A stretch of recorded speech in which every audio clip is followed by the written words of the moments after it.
Jadi kok bisa sesat ini apa Blender? Kok bisa sesat kami Kristen kau bilang? Oten sesat. Ya. Kenapa sesat Ya. kami ini? Karena menuhankan Tuhan yang salah.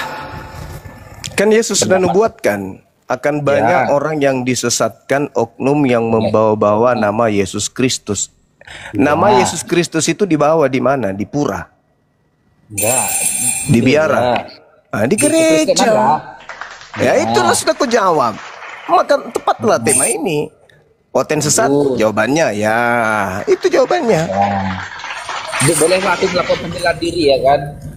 Setiap orang berhak membela diri kan? Ya silakan membela diri, tapi harus berdasarkan dengan data yang ada. Silakan Anda loloskan diri Anda dari kelompok orang yang disesatkan Kristus palsu itu. Silakan. Ya, jadi aku rasa kalau nggak salah ya Matius 24 ayat 24 ya kan, waspadalah terhadap Mesias palsu yang datang kepadamu, katanya kan. Artinya jangan tidak serta merta itu dikatakan kepada murid-muridnya. Itu berlaku sampai selama dunia ada. Kepada aku kena juga, kepada generasiku juga hati-hati. Nah, itulah longormu, itulah ya, kelebihan Kristen itu begitu. Karena kenapa? Begitu. Dia pandai menipu.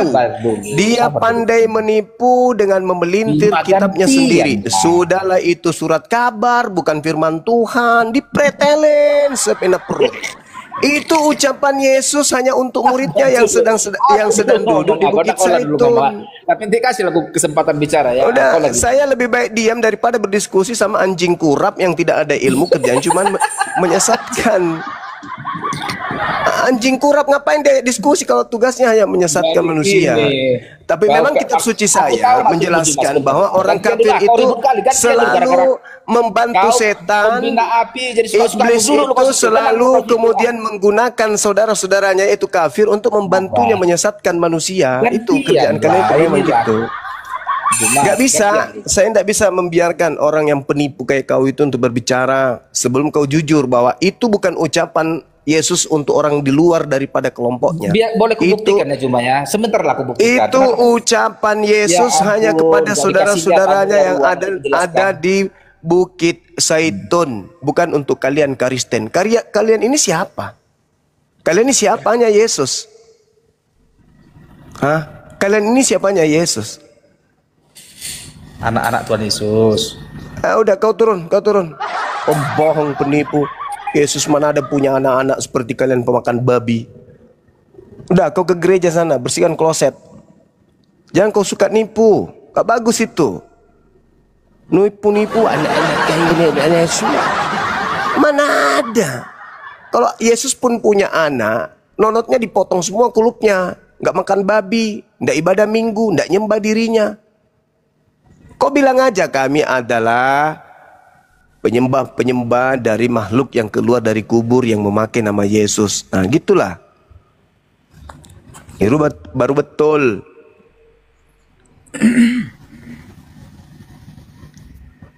Apa itu maksudnya batukmu? Majene hati. Batuk lu itu apa maksudnya? Woi, batuk kayak orang minta nasi.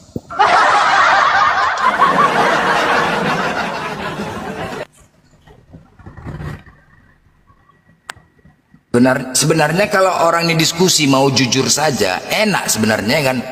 Kita mau bilang apapun iman kalian tetap Yesus, ya udah, kenapa kalian takut? Tapi yang penting gak ada kejujuran, pasti gak ada keributan. Mau apapun bilang, udah Tuhan kami Yesus, sudah selesai. Kita mencari kebenaran, jangan pula menipu-nipu, itu aja.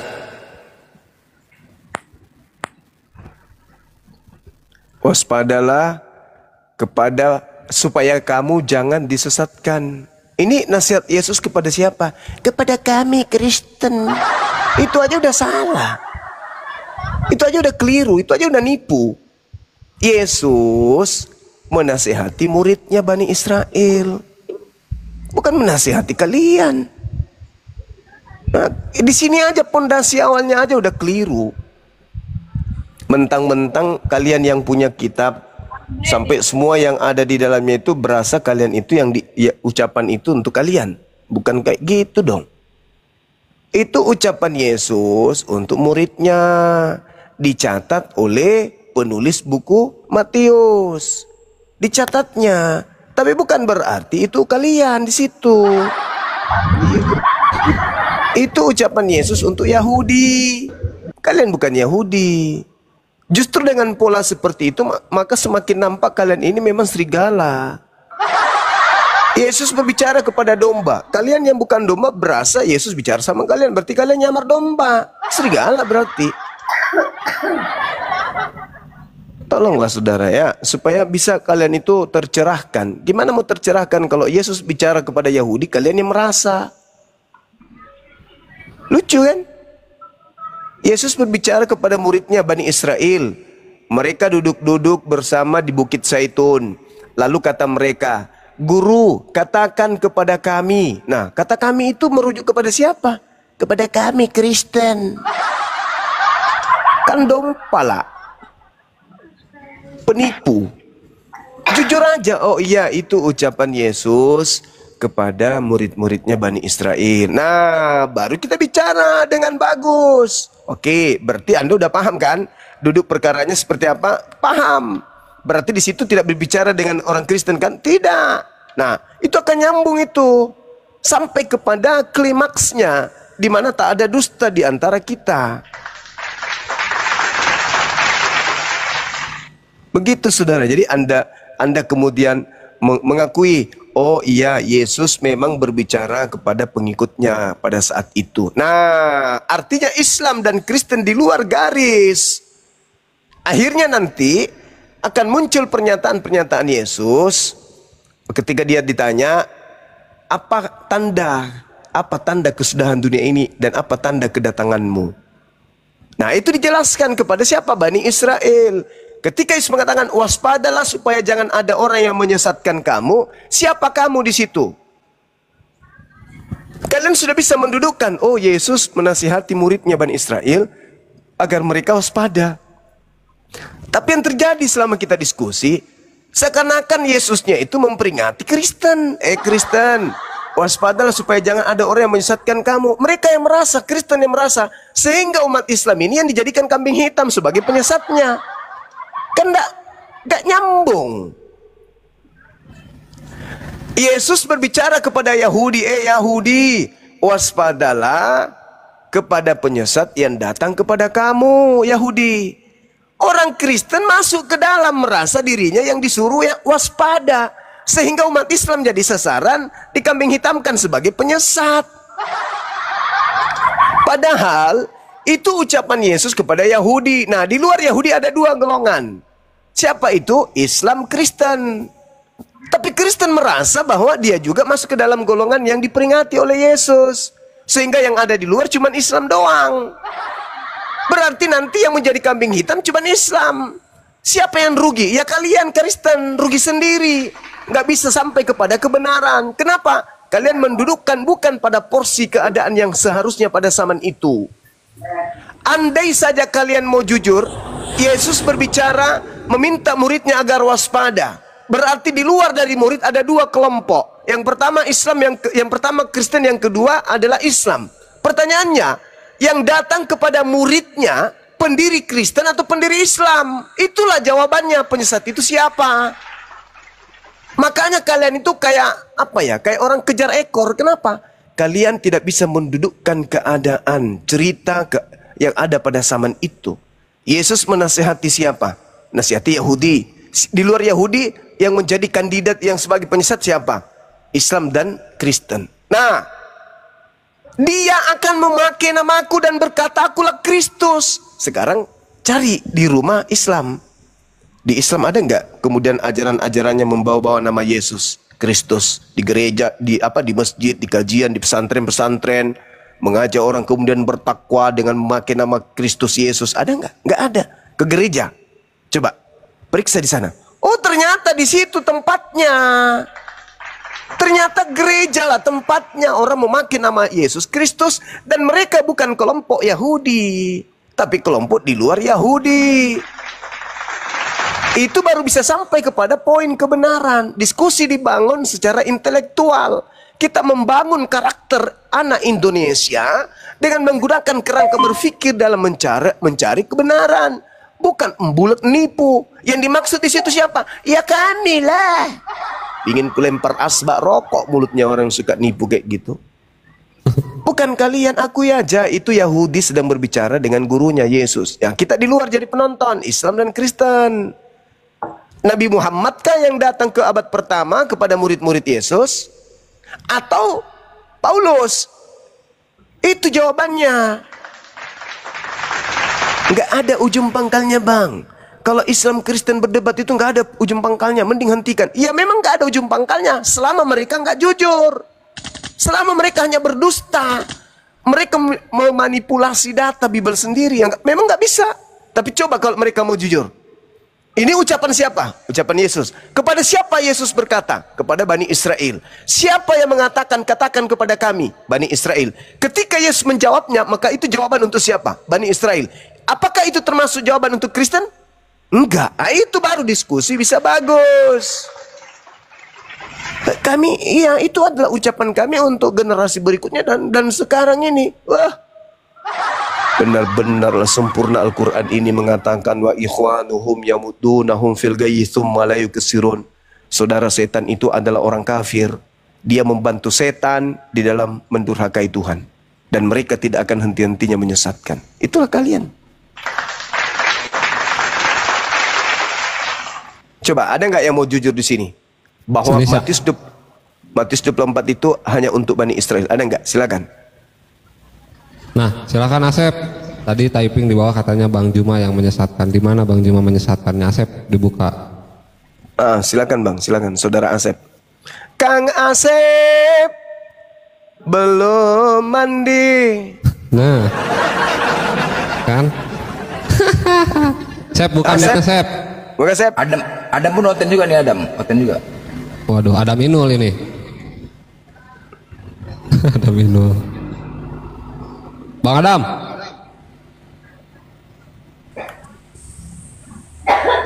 Halo. Ya, Asep knalpot gimana? Ada yang mau disampaikan? Ya, ada. Ada yang mau disampaikan? Kan longor, dia typing berani, Bang. Lah kabur. Waduh, ini mah makanan Bang Blender. Lanjut Bang Blender, tetap mute. Malas sekali teman. Dia rindu sama Bang Juma ini, pasti rindu dia nih. Jangan naikin yang udah expire juga Bang Blender. Yang penting dia tidak dalam pengaruh minuman keras sih. Bisa diajak bicara. Tapi kalau lagi mabuk dia susah. Oh. Mabuk nggak dia? Coba dicek. Rasmi. Ya, selamat siang, saudara. Kayaknya dia enggak lagi pengaruh minuman nih. Aman ya. Bu Rasmi sekarang jam berapa?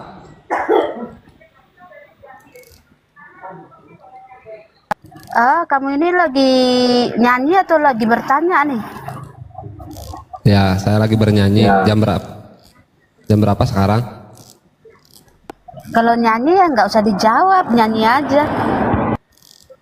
Masih pengaruh minuman kayak. Masih minumnya tahun baru kemarin, pusingnya sekarang ini. Biasanya efeknya agak lama ini.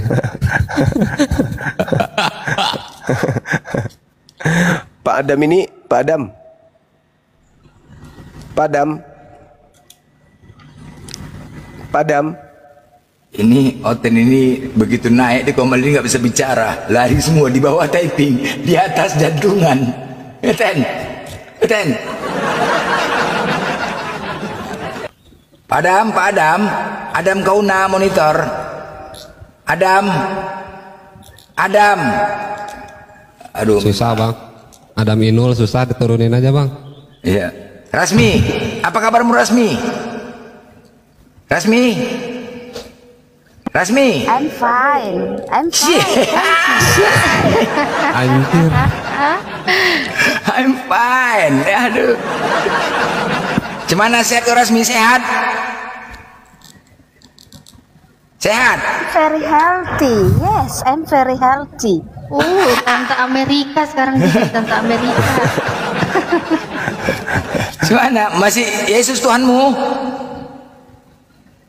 Yes, I love it, Jesus. Sih, muka masih peta. Yes. Yes. Yes, muka masih peta. Yes. Yes, I am anak Yesus. Oh Anak Yesus, iya. Yes. Anaknya lagi. Yes. Muka masih peta ya, kotak-kotak ya.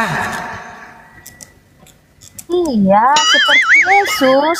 Seperti Yesus. Yesus mana kotak mukanya, ngarang aja kau. Ngarang. Mana ada Yesus Bani Batak, Rasmi, jangan ngasal kau.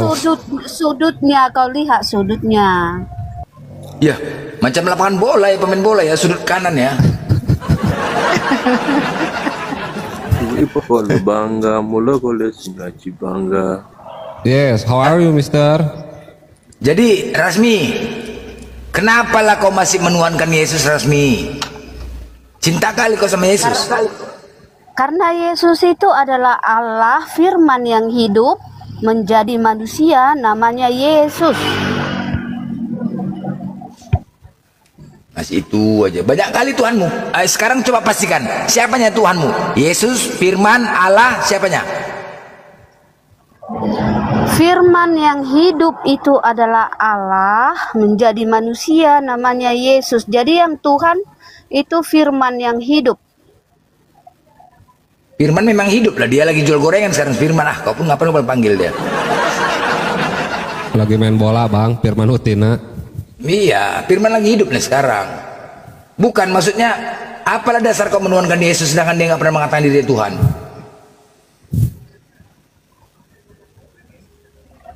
Oke, di Yohanes 1 pada mulanya adalah firman, firman bersama-sama dengan Allah, firman itu adalah Allah. Ia pada mulanya bersama-sama dengan Allah, ia menjadikan segala sesuatu, dan firman itu menjadi manusia, namanya Yesus. Jadi Yesus adalah pencipta langit dan bumi. Firman itu bersama-sama dengan Allah, ia menjadikan segala sesuatu. Lalu firman itu menjadi manusia. Jadi sebelum menjadi manusia, firman itu menjadikan langit dan bumi dan manusia. Setelah selesai dan karena manusia jatuh ke dalam dosa, maka firman itu menjadi manusia untuk mengajari dan menyelamatkan manusia. Itu dia. Kalau matahari itu pada mulanya apa?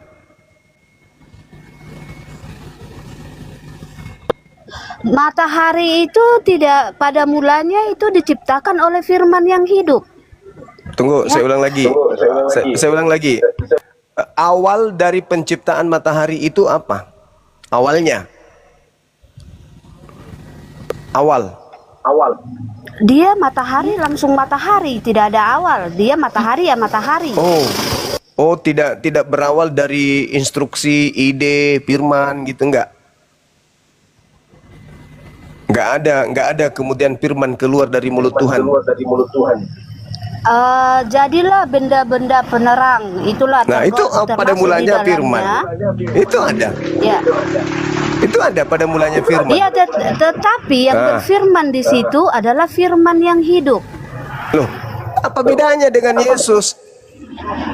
Apa bedanya? Pada mulanya adalah firman. Matahari itu pada mulanya adalah firman. Firman yang tadinya bersama-sama dengan Tuhan, kemudian firman itu keluar dari Tuhan. Setelah firman itu keluar dari Tuhan, maka jadilah dia matahari. Coba dudukkan dulu matahari dengan Yesus sama-sama nih. Keluar dari Tuhan. Berupa apa dia keluar dari Tuhan? Antara Yesus dan firman, antara Yesus dan matahari. Berupa apa? Yesus manusia. Sabar dulu, Yesus manusia, matahari adalah sumber cahaya. Nah, bagaimana dua oknum ini bisa keluar dari Tuhan? Berupa firman atau berupa apa? Oke, firman Allah yang hidup dihidupkan. Setelah hidup dia Allah. Lalu Allah yang dihidupkan, Allah Bapa yang Maha Kuasa. Maksudnya gimana ini, teman-teman? Ada tingkatan ya, ada tingkatan. Ngerti enggak kalian penjelasan? Ada urutannya. Ngerti enggak? Bentar, begini, dengarkan sekali lagi, Coba diulang dulu Bu, diulang dulu Bu pertanyaannya Bu. Diulang. Saya tanya, siapa pertanyaanmu yang salah Juma? Ya satu-satu, jangan kayak Kristen siapa, sebentar. Bentar, begini, bukan salah pertanyaan dia, bukan salah. Matahari kan benda, Yesus juga benda. Nah, benda-benda ini keluar dari Tuhan berupa apa? Itu aja dulu, simple, singkat. Benda-benda ini benda hidup berupa manusia dan benda hidup berupa matahari. Oke. Sekarang pertanyaan saya, benda-benda ini keluar dari mulut berupa apa? Keluar dari Tuhan. Oke, benda-benda itu keluar dari mulutnya Tuhan Yesus sewaktu dalam wujud Allah. Kenapa jadi inilah gilanya kau? Kenapa jadi mulutnya Yesus? Kenapa jadi? Inilah kau longormu. Makanya saya benci kali diskusi dengan orang Kristen, suka sekali menipu. Udah diam. Inilah kenapa saya itu paling benci diskusi sama Kristen ini, karena memang suka menyesat, menipu. Kok matahari keluar dari mulutnya Yesus? Pengen ku robek mulutnya wanita ini. Bodoh, bahlul, sombong, dongo, kuntil, bengek. Masuk mualaf ya, senang. Dalam wujud apa Juma? Gimana kemudian matahari keluar dari mulutnya Yesus? Itu buah pengajaran kayak gitu. Astagfirullahalazim, ya Allah ya Karim. Oke, dengarkan dulu. Yesus itu manusia yang keluar dari mulut rahim. Nah, sekarang pertanyaan sederhananya saya, dengar, tolong hargai diskusi ini ya. Dia adalah Allah. Tolong dihargai diskusinya ya, jangan bengek, jangan dongo. Kalau dongo jangan diskusi, turun. Jangan diskusi kalau Anda dongo. Yesus itu benda, matahari benda. Dua benda ini keluar dari Tuhan dalam rupa apa dia keluar? Bisa-bisanya dia mengatakan matahari keluar dari mulut Yesus. Udah longor kali rupanya mulutnya itu, sampai matahari bisa keluar. Kau juga ngomongnya kasar banget Cuma. Kayak kau saya kasar kepada orang tompel yang otaknya dongok, stupid. Ya itulah buah-buah dari pengajaranmu. Enggak masalah. Kau debat sama saya sini. Boleh. Sekarang saya tanya samamu. Yesus dan matahari keluar dari Tuhan dalam rupa apa? Dalam bentuk apa? Logos. Apa logos itu? Firman. Firman kan? Berarti logos. matahari pada mulanya apa? Enggak, saya mau cerita tentang logos. Muntah bedak langsung. Itulah kalian. Kalau diajarin untuk waras, kembali ke gila. Kau sudah mengatakan dua benda ini keluar dari mulut Tuhan berupa apa? Logos. Pakai bahasa tipu-tipu. Bilang aja firman. Dua benda ini keluar dari mulut Tuhan berupa firman. Nah, berarti kalau begitu matahari pada mulanya apa? Dengar dulu Juma, kau dengar dulu. Sebenarnya matahari pada mulanya apa? Kau dengar dulu, jangan kau merasa. Matahari pada mulanya apa? Silakan. Dengar Juma. Sebenarnya begini. Saya ketika kau membaca Alkitab pada mulanya itu saya percaya banget sama kau. Ketika kau belok-belokin ayat Alkitab, kita biasa kau yang membelokkan tuyul, kok saya pula yang tidak percaya kau. Pertanyaan saya jelas. Apapun. Pertanyaan saya jelas. Matahari itu pada mulanya apa? Belokin ayat Juma. Udah, kau ke neraka sana, kau ke neraka. Bilang aja kalau kau tidak sanggup hadapi saya, bilang. Gak apa-apa. Kamu tinggal ditendang bokongmu sampai ke dapur gereja, tidak masalah pun. Kita cari orang yang agak sedikit bisa waras, yang mau waras. Matahari, Yesus, dua benda. Oke, dua benda ini keluar dari mulut Tuhan dalam rupa apa? Karena di dalam Yesaya 55 nomor 11, firman yang keluar dari mulutku, ya, tidak akan kembali kepadaku dengan sia-sia sebelum apa yang kulontarkan itu terjadi sesuai dengan apa yang aku mau. Begitu juga di Mazmur 33:9. Waalaikumsalam warahmatullahi wabarakatuh. Ini baik kali narasumber ya. Gak cukup rupanya saya di sini.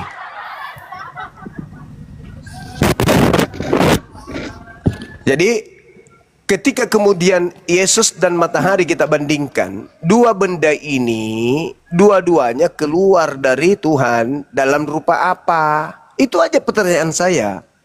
Tadi sudah ada yang mengatakan dalam rupa firman. Nah, itu udah pintar itu. Berarti matahari pada mulanya adalah firman. Yesus pada mulanya adalah firman. Sama kan? Sama. Firman itu bersama-sama dengan siapa tadinya? Allah. Dan firman itu adalah Allah katanya. Ya sudah, kalau begitu, kalau Anda mengatakan Yesus itu adalah Allah, maka matahari juga adalah Allah. Gitu cara belajarnya. Kenapa sih kalian itu susah kali waras? Hah? Kenapa kalian susah waras? Kenapa?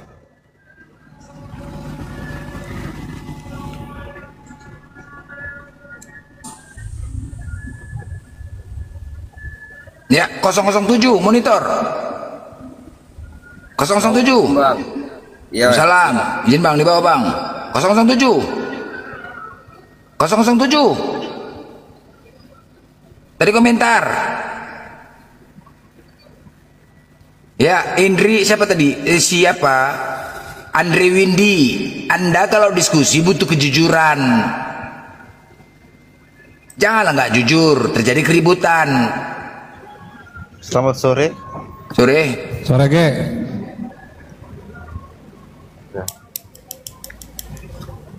Ya, Kristen Bang. Mau tanya. Kristen ya? Ya. Kristen Bang. Ya Bang.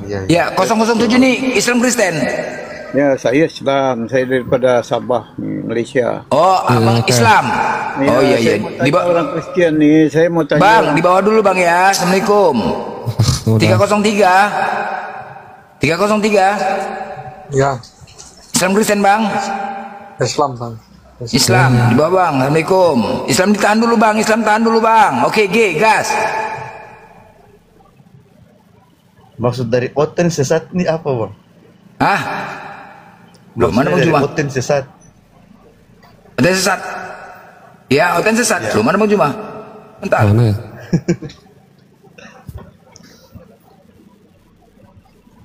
Oten sesat. Oten sesat, Bang. Sesat gimana ya Bang? Enggak ketebak. Enggak. Dari Bang. Bang, Abang Katolik apa Protestan Bang? Tombak kalian tumpul. Sesat kenapa ya Bang? Tombaknya tumpul dari tadi malam 6 kali saya ditombak. Kalau mati gue itu kebal gue kebalan. Makasih teman-teman yang sudah kasih akun kuat ini ya, Masya Allah. Ya, kenapa Kristen itu? Ini pertanyaan. Apakah oten sesat? Nah, kalau kita melihat Bung di dalam Matius 24 nomor 4 nomor 5, Yesus menasihati muridnya Yahudi agar waspada kepada penyesat yang datang kepada mereka, memakai nama Yesus dan berkata, "Akulah Mesias." Mereka ini akan menyesatkan banyak orang.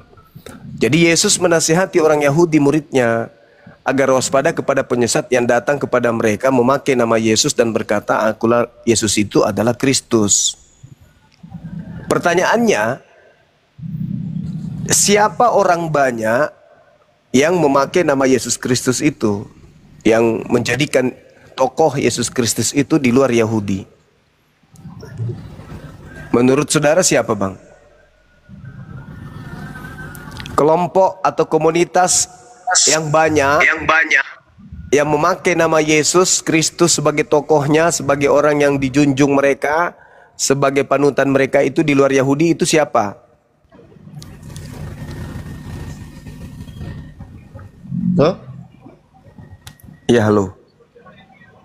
Gak dengar suaranya. Nggak dengar Bang. Yesus berkata, cek. Belum kedengaran? Belum. Bang Zuma kedengeran, G-nya aja yang bermasalah ini. Bang G bermasalah. Kenapa nih? Bang Zuma kedengeran kok aman. Oh, alhamdulillah.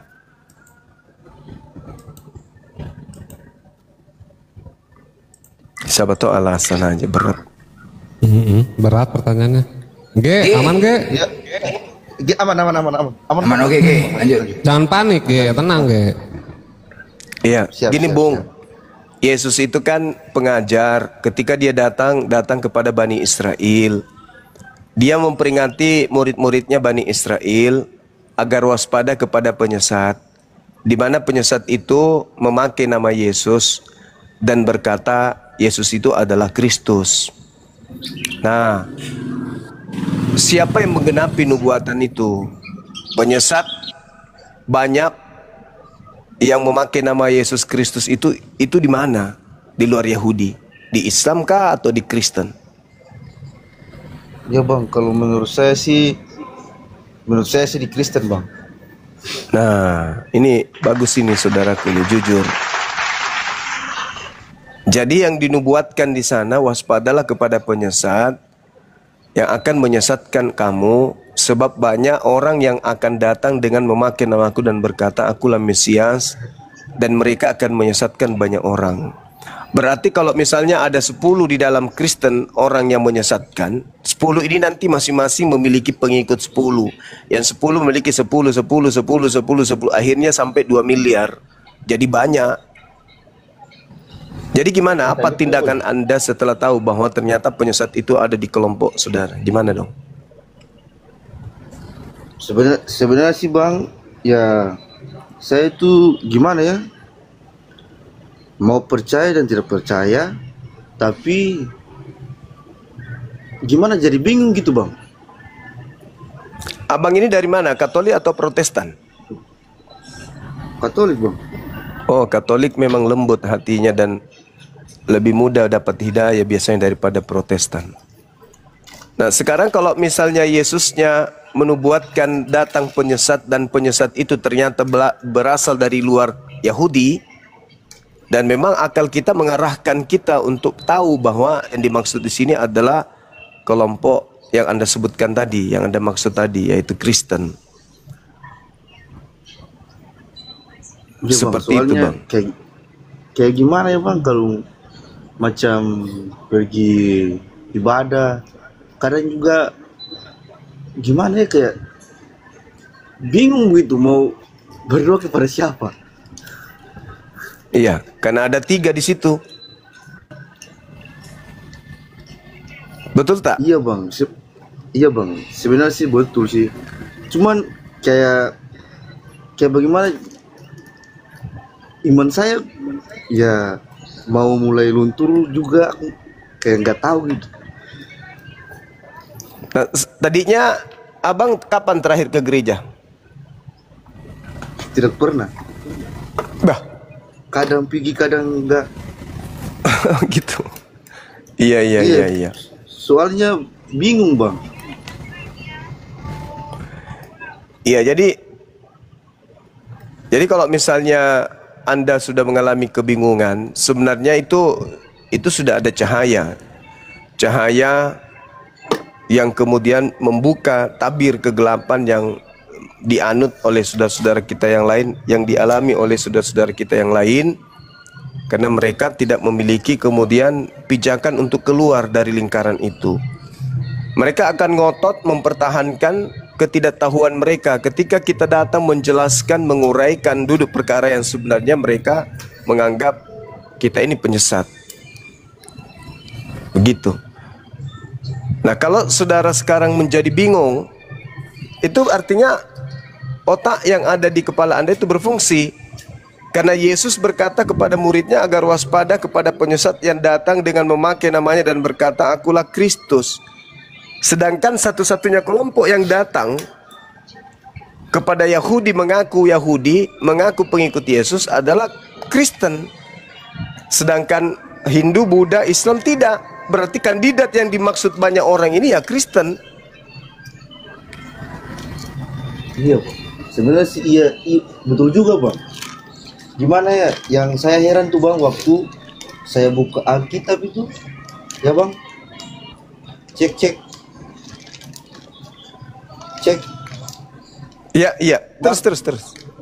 Bang, iya. saya waktu buka Alkitab itu di situ kalau nggak salah di apa ayat 23 ohala dan ohala itu bang, ohala dan sama apa oliba bang, itu nggak masuk akal sekali itu bang.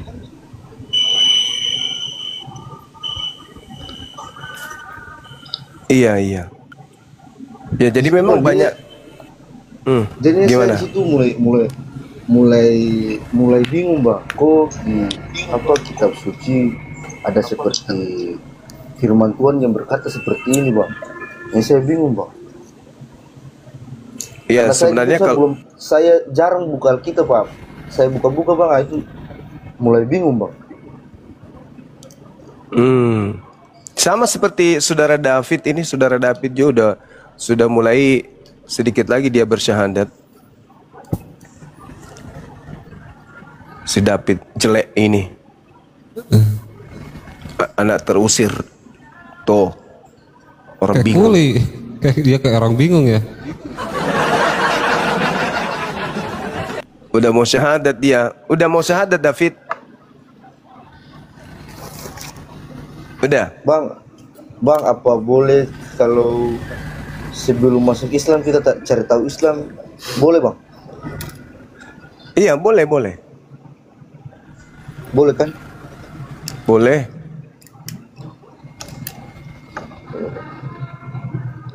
Abang punya TikTok nama apa bang, biar saya ikut aja bang. Bang Zuma 01 itu yang di atas. Yang ini bang? Iya, betul. Bang G, abang tanya aja bang tentang Islam sekarang bang. Abang tanya aja selagi ada Bang Bima. Tanya aja abang yang bang ingin tahu tentang Islam. Silakan bang. Iya bang, siap. Yang membuat abang penasaran di Islam, tentang Islam gimana? Coba abang tanya aja langsung. Ya. Iya bang. Saya senang sama teman-teman Muslim saya bang. Soalnya mereka tuh kayak apa, ramah. Tidak ada apa dendam sama orang itu. Kalau apa bang, biar diejek bang, hatinya sangat sabar bang, biar diejek bang, sumpah. Makanya saya di situ mulai senang lihat mereka bang, kayak mulai akrab bergaul sama mereka. Kalau mereka pergi sholat, saya juga tidak mungkin kan saya tidak sholat ya bang, saya cuma lihat aja dari luar, tunggu mereka. Begitu bang. Saudara ini di kota mana? Saya di Weda bang. Weda, NTT. Maluku Utara bang. Oh, iya. Iya pelan-pelan aja belajar Islam itu pelan-pelan belajar Islam. Karena sebenarnya apalah anak gadis satu ini, ya Allah. Malah debus. Alamak, berasa dunia miliknya sendiri dia. Ngapain dia? Enggak tahu. Dikira seksi apa ya? Dikira seksi apa? Yuh. Jangan merokok. Aduh. Kena nanti. Iya bang. Satu lagi bang. Iya. Yang saya kagumi itu bang, waktu teman saya Muslim tuh kalau pergi ibadah tuh pasti buka sendalnya, pakai sepatu, harus bersih. Itu bang, yang bikin saya makin percaya bang, bahwa jalan satu-satunya itu jalan yang lurus. Masya Allah. Yesus juga melakukan hal yang sama. Makanya Yesus itu disebut juru selamat. Selamat itu kalau dalam bahasa Ibrani kan shalom. Shalom itu ya salam, salam ya Islam akar katanya. Begitu. Jadi kalau dikatakan Yesus juru selamat, berarti Yesus itu adalah juru Islam. Lagian di dalam kitab saudara di Ibrani 5 nomor 7, Yesus itu disebut orang soleh. Soleh itu kan julukan atau karakter yang dimiliki oleh umat Islam. Ya, bang, Yesus tidak disebut Kristiani, tapi disebut soleh. Berarti dia adalah Islam. Maksudnya Islam di sini bukan seperti menjalankan syariat Islam yang ada di kami, enggak. Maksudnya Yesus itu adalah hamba Tuhan yang taat menjalankan perintah Tuhannya. Dan itu memang Yesus katakan di dalam Yohanes 8:29, Yohanes 14 nomor 31, kalau dunia harus tahu bahwa dia itu senantiasa mentaati segala apa yang diperintahkan Tuhan kepadanya. Orang yang taat kepada perintah Tuhan itu disebut soleh atau muslim. Nah, Yesus mengatakan, aku tunduk melakukan apa yang diperintahkan Bapa. Yohanes 4 nomor 34. Berarti dia muslim. Aku berkata-kata apa yang diperintahkan Bapa untuk aku katakan. Berarti dia muslim. Perkataannya berdasarkan firman Tuhan, perbuatannya berdasarkan perintah Tuhan. Jadi dia muslim yang taat. Kami menyebutnya seorang yang soleh. Dan ternyata betul, di kitab Anda Yesus betul-betul disebut orang yang soleh. Dia menjalankan puasa, Bang. Saya sudah pernah dengar ceritanya, Bang. Ya, Yesus pun berpuasa, Yesus pun sunat, Yesus pun sholat. Ya, lalu mengajarkan muridnya untuk berzakat. Apalagi Yesus bersyahadat. Itu semua ibadah-ibadah yang kami praktekkan itu Yesus pun praktekkan. Nah, sedangkan kata Yesus di dalam Matius 5-nya nomor 20, Yesus berkata, jika hidup keagamaanmu tidak lebih baik dari ahli Taurat, maka kamu tidak akan masuk ke dalam surga. Berarti hidup setelah ahli Taurat harus agama yang lebih sempurna, harus agama yang lebih baik dari ahli Taurat. Baru bisa masuk surga, kata Yesus. Berarti, Bang, kalau yang pada zaman dulu tuh, Bang, yang memuliakan Taurat itu masuk surga ya, Bang? Iya, zaman Taurat, orang-orang yang menjalankan Taurat dengan baik, taat kepada Nabi Musa, menyembah hanya kepada Tuhannya Nabi Musa, ya dia masuk kelompok orang yang saleh. Yesus juga begitu. Pada zamannya Yesus, ketika ada pengikutnya mentaati dia untuk menyembah hanya kepada Tuhannya Nabi Musa, maka pengikutnya disebut soleh, orang-orang yang berserah diri. Nah, dalam kaidah Yudaism, orang-orang soleh itu disebut sebagai anak-anak Elohim. Mereka pakai konsep itu, tetapi tidak merasa sebagai anak Tuhan. Mereka hanya mengatakan anak soleh itu apa, anak-anak Tuhan, anak Elohim. Kalau di Islam itu disebut kekasih Allah. Orang-orang yang disebut kekasih Allah, orang yang intim kepada Allah, orang yang akrab dengan Allah, orang yang senantiasa selalu berkomunikasi dengan Allah. Sedikit-sedikit berkeluh kesah kepada Allah, ada masalah bersandar kepada Allah. Ada kemudian sesuatu yang ribet, dia selalu mengeluh kepada Allah, curhatnya kepada Allah. Nah, itu yang disebut kekasih Allah. Itu yang disebut anak-anak Elohim kalau dalam pandangan Yudaism. Cuman segelintir orang, sekelompok manusia di tengah-tengah mereka menganggap anak Elohim itu sebagai Elohim itu sendiri. Makanya Allah tidak mau lagi memanggil hambanya dengan panggilan anak. Takut kemudian nanti dianggap sama seperti orang-orang Yahudi dan Nasara. Begitu. Padahal di Amsal 3 nomor 11 nomor 2, kenapa mereka dipanggil anak? Karena mereka itu adalah orang-orang yang tekun mendengarkan didikan Tuhan, sama seperti seorang anak yang tekun mendengarkan didikan seorang ayah. Nah, itu. Jadi mereka dipanggil sebagai anak-anak Elohim karena mereka adalah orang-orang soleh. Tapi istilah itu tidak dipakai lagi, supaya jangan mengalami keadaan sama seperti Yahudi dan Nasara, yaitu menganggap bahwa Tuhan itu punya anak dan anaknya itu adalah Tuhan itu juga. Seperti itu, Bang. Siapa? Saya juga dengar kajian-kajian, Bang. Enak, Bang, kalau dengar, Bang. Iya. Saudara umurnya berapa? 25, Bang. Masih muda. Kalau David ini sudah 54. Waduh. Wah, masih mendengar nih. 24 saya. 24. Syukurlah. Kalau Bang, kalau apa sih perintah ibadah sholat itu dari zaman Nabi siapa aja sih? Apa zaman Nabi Muhammad doang gitu? Enggak dong. Al-Quran surah Al-Ma'idah itu diterangkan bahwasanya para nabi itu sudah diajarkan untuk sholat, sudah diajarkan kemudian untuk bayar zakat. Coba Anda baca di dalam Al-Quran surah Al-Ma'idah ayat 9 kalau nggak keliru saya. Ayat 12, sorry. Di situ dikatakan begini, Bismillahirrahmanirrahim.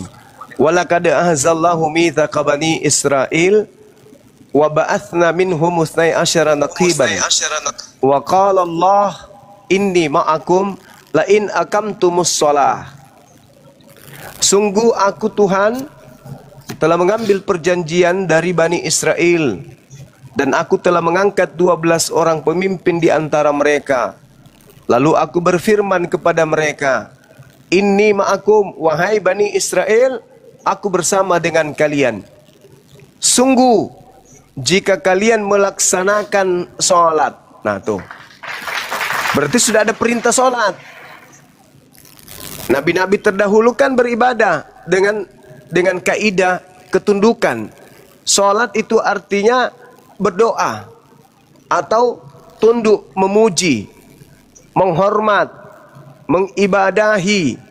Jadi orang-orang terdahulu apakah mereka beribadah? Beribadah. Adam beribadah. Abraham beribadah. Berarti sholat itu memang sudah ada. Sholat itu ketundukan. Matius 26 nomor 39, Yesus sujud, beribadah. Berarti sudah sholat. Aqamtumus shalah. Jika engkau mendirikan sholat, kata Allah, serta beriman kepada utusan-utusanku, dan kamu bantu mereka dengan pinjaman kepada Allah, pinjaman yang baik, pasti akan aku hapus dosa-dosamu. Pasti aku masukkan engkau ke dalam surga. Itu kata Allah. Akan tetapi, faman kafara ba'da dzalik minkum, yang demikian itu faqad dalla sawa'as sabil.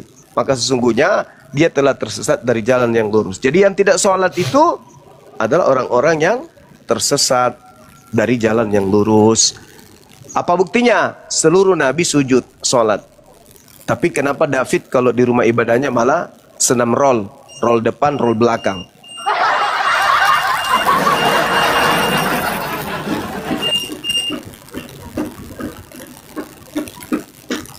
David. Buka mic kau David.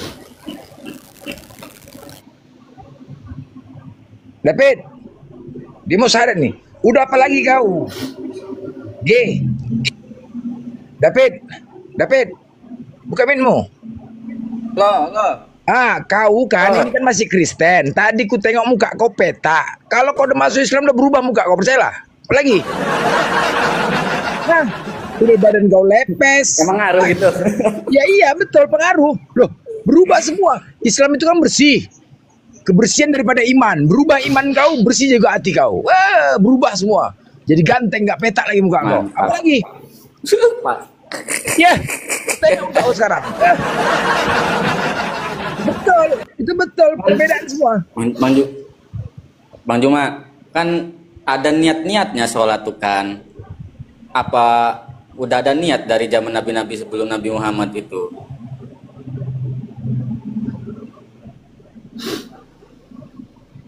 Halo? Iya, baik.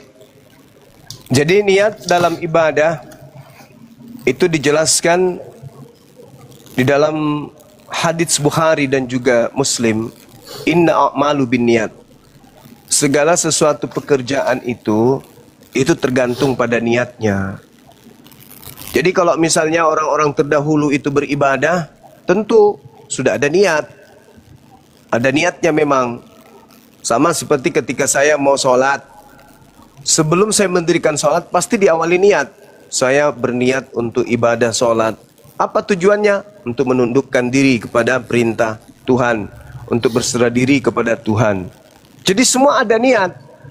Nah, lain cerita kalau misalnya niatnya lain. Misalnya mau menyembah kepada, mau mempraktekkan sholat, tetapi tujuannya ria. Ingin disanjung, ingin dilihat, ingin dikatakan orang beriman, dan seterusnya. Jadi orang-orang terdahulu pasti ada niat. Diawali dengan niat. Tidak mungkin mereka beribadah dalam keadaan bermimpi. atau tidur, pasti diawali dengan niat. Segala sesuatu itu diawali niat. Udah nggak nus lagi kan? Tadi ada adik saya lagi senam di samping. Jogging dia. Ya. Aman. Oke, lanjut. Siap bang, siap. G, kau kok sedih G? Siap bang, siap. Sedih, kenapa? Nggak bang, ya kayak lagi pikiran aja. Aduh, ini kayaknya udah dapat mulai hidayah di sama kau DG. Ya betul. Kalau kau nggak ke gereja, apa lagi yang kau pikirkan? Bang Juma. Saya kan masih pengen belajar dulu tuh dari video-videonya Bang Juma, biar lebih bagaimana ya Bang, lebih yakin bahwa memang jalan lurus itu cuma hanya di Islam. Masya Allah. Iya. Kalau orang tua saya itu nggak berniat saya, dari saya saja. Cuma karena ya butuh kepastian yang lebih dalam ya Bang. Iya. Jangan sama seperti David. Dia tidak mau masuk Islam karena takut kulupnya dipotong, karena kulupnya sudah dipasang anting. Udah dihias kulupnya dia, dikasih anting dia kulupnya, pakai tanduk ikan hiu. Aduh, Bang Juma, kan itu kan pasti setiap di Islam kan setiap niat itu kan harus bahasa Arab gitu. Nabi-nabi Saya kalau saya sholat ya, saya nggak ada usalli itu, saya nggak praktekkan itu. Meskipun itu tidak melanggar, tapi saya nggak praktekkan. Ketika saya duduk seperti ini kayak sekarang nih, sudah ada panggilan azan. Niat saya berdiri dari tempat ini, lalu kemudian wudu, lalu kemudian berdiri di hadapan Tuhan, ya itu sudah. Kenapa saya tinggalkan live? Karena saya berniat sholat, itulah niatku. Jadi saya tidak lafazkan nanti di hadapan sejadah usalli fardas salati subhi rakaatan. Saya enggak seperti itu. Meskipun sebenarnya itu juga bagus, tapi saya enggak. Saya ninggalkan live ini, teman-teman, saya izin sejenak, saya mau ibadah sholat asar dulu. Nanti insya Allah saya akan gabung kembali. Itu sudah niat. Jadi niatku itu bersih. Mulai dari tempat saya berdiri, duduk, berdiri, jalan ke tempat wudu, lalu ke masjid, sholat. Itu udah niat itu. Niat yang sudah teraplikasi dengan tindakan, pekerjaan. Itu niat saya, itu saya sendiri. Boleh diikuti, boleh juga tidak. Yang sudah ada niat-niatnya boleh. Boleh juga begitu, misalnya tadinya niatnya ke masjid, tapi sampai di masjid antara jalan ke masjid ketemu Pak Bombong ngajak gosip membahas tentang harga cabai, lupa. Bisa juga. Begitu ingat lagi, tadi kan saya mau sholat masjid, sampai masjid boleh, wudhu lagi boleh. Kalau ragu karena sudah bersentuhan dengan bom, wudhu lagi, cuci tangan pakai campur pasir, karena udah salaman tadi dengan dia kan ya, pasir dengan 7 kali air. Nah, wudhu, niatkan juga boleh. Ya Allah, tapi nggak mesti bahasa Arab. Dalam hati aja kan. Ya Allah, saya berniat sholat maghrib 3 rakaat wajib karena Engkau ya Allah. Takbir, Allahu Akbar. Yang penting jangan pada saat ada bahasa Arabnya itu. Memang dia lewat itu kan, itu rukun. Rukun itu hukum yang tidak boleh, tidak ada, harus diadakan. Gitu. Bismillahirrahmanirrahim kan itu bahasa Arab. Iya, memang wajib itu. Karena itu rukun. Rukun itu. Zaman Nabi sebelum Nabi Muhammad kan belum ada itu. Iya. Kenapa Islam itu dikatakan pada hari ini telah kusempurnakan? Itu di Islam tuh, Al-Maidah ayat 3. Hari ini telah kusempurnakan agamamu. Ajaranmu maksudnya. Kenapa? Karena dulu datang ajaranku kepada nabi-nabi sempurna pada zamannya, karena sesuai dengan zamannya, sesuai dengan cuaca, sesuai dengan keadaan, sesuai dengan situasi, maka hukum itu sempurna pada zaman itu.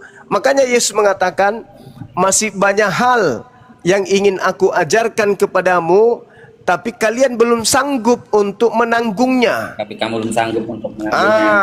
Tetapi ketika ia datang, yaitu roh kebenaran, dialah yang akan mengajarkan segala sesuatu itu.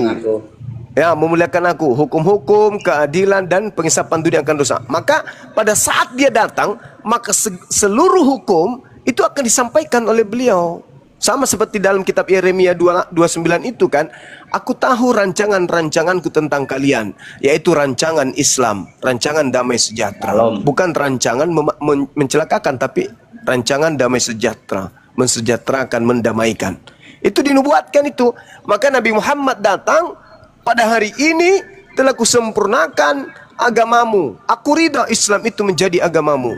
Jadi seluruh ajaran para nabi itu adalah pokok-pokok hukum Islam yang nanti disempurnakan pada saat Nabi Muhammad SAW.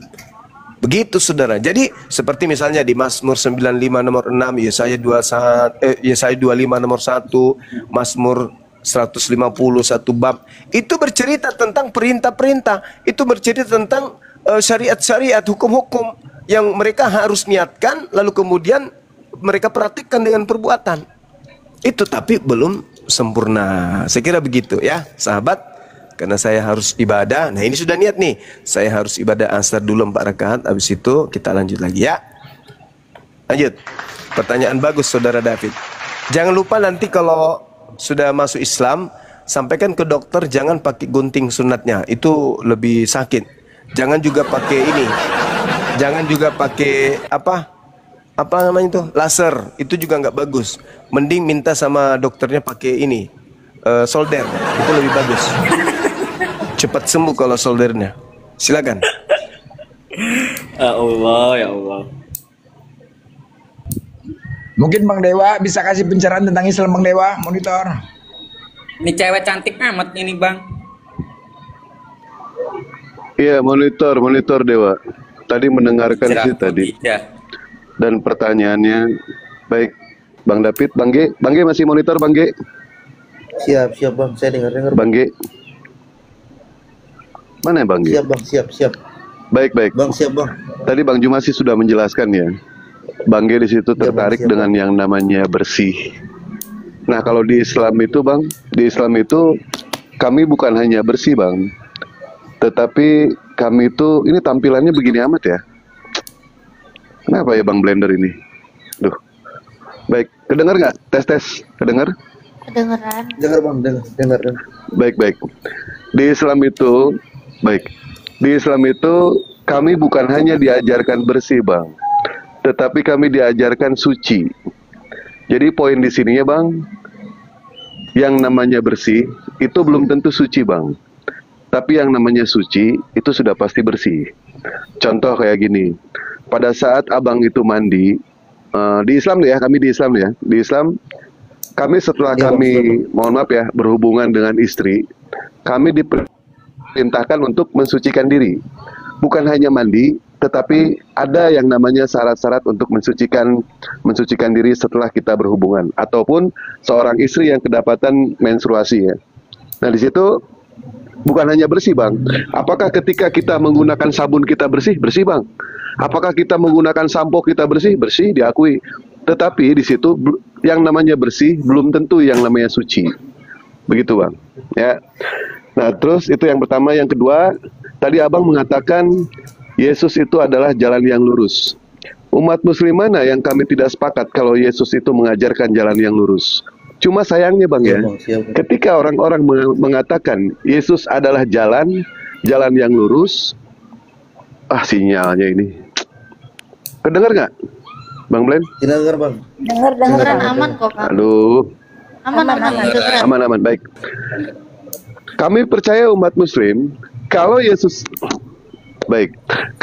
itu adalah jalan yang lurus, betul memang kami mengakui. Cuma sayangnya untuk Bani Israel Bang.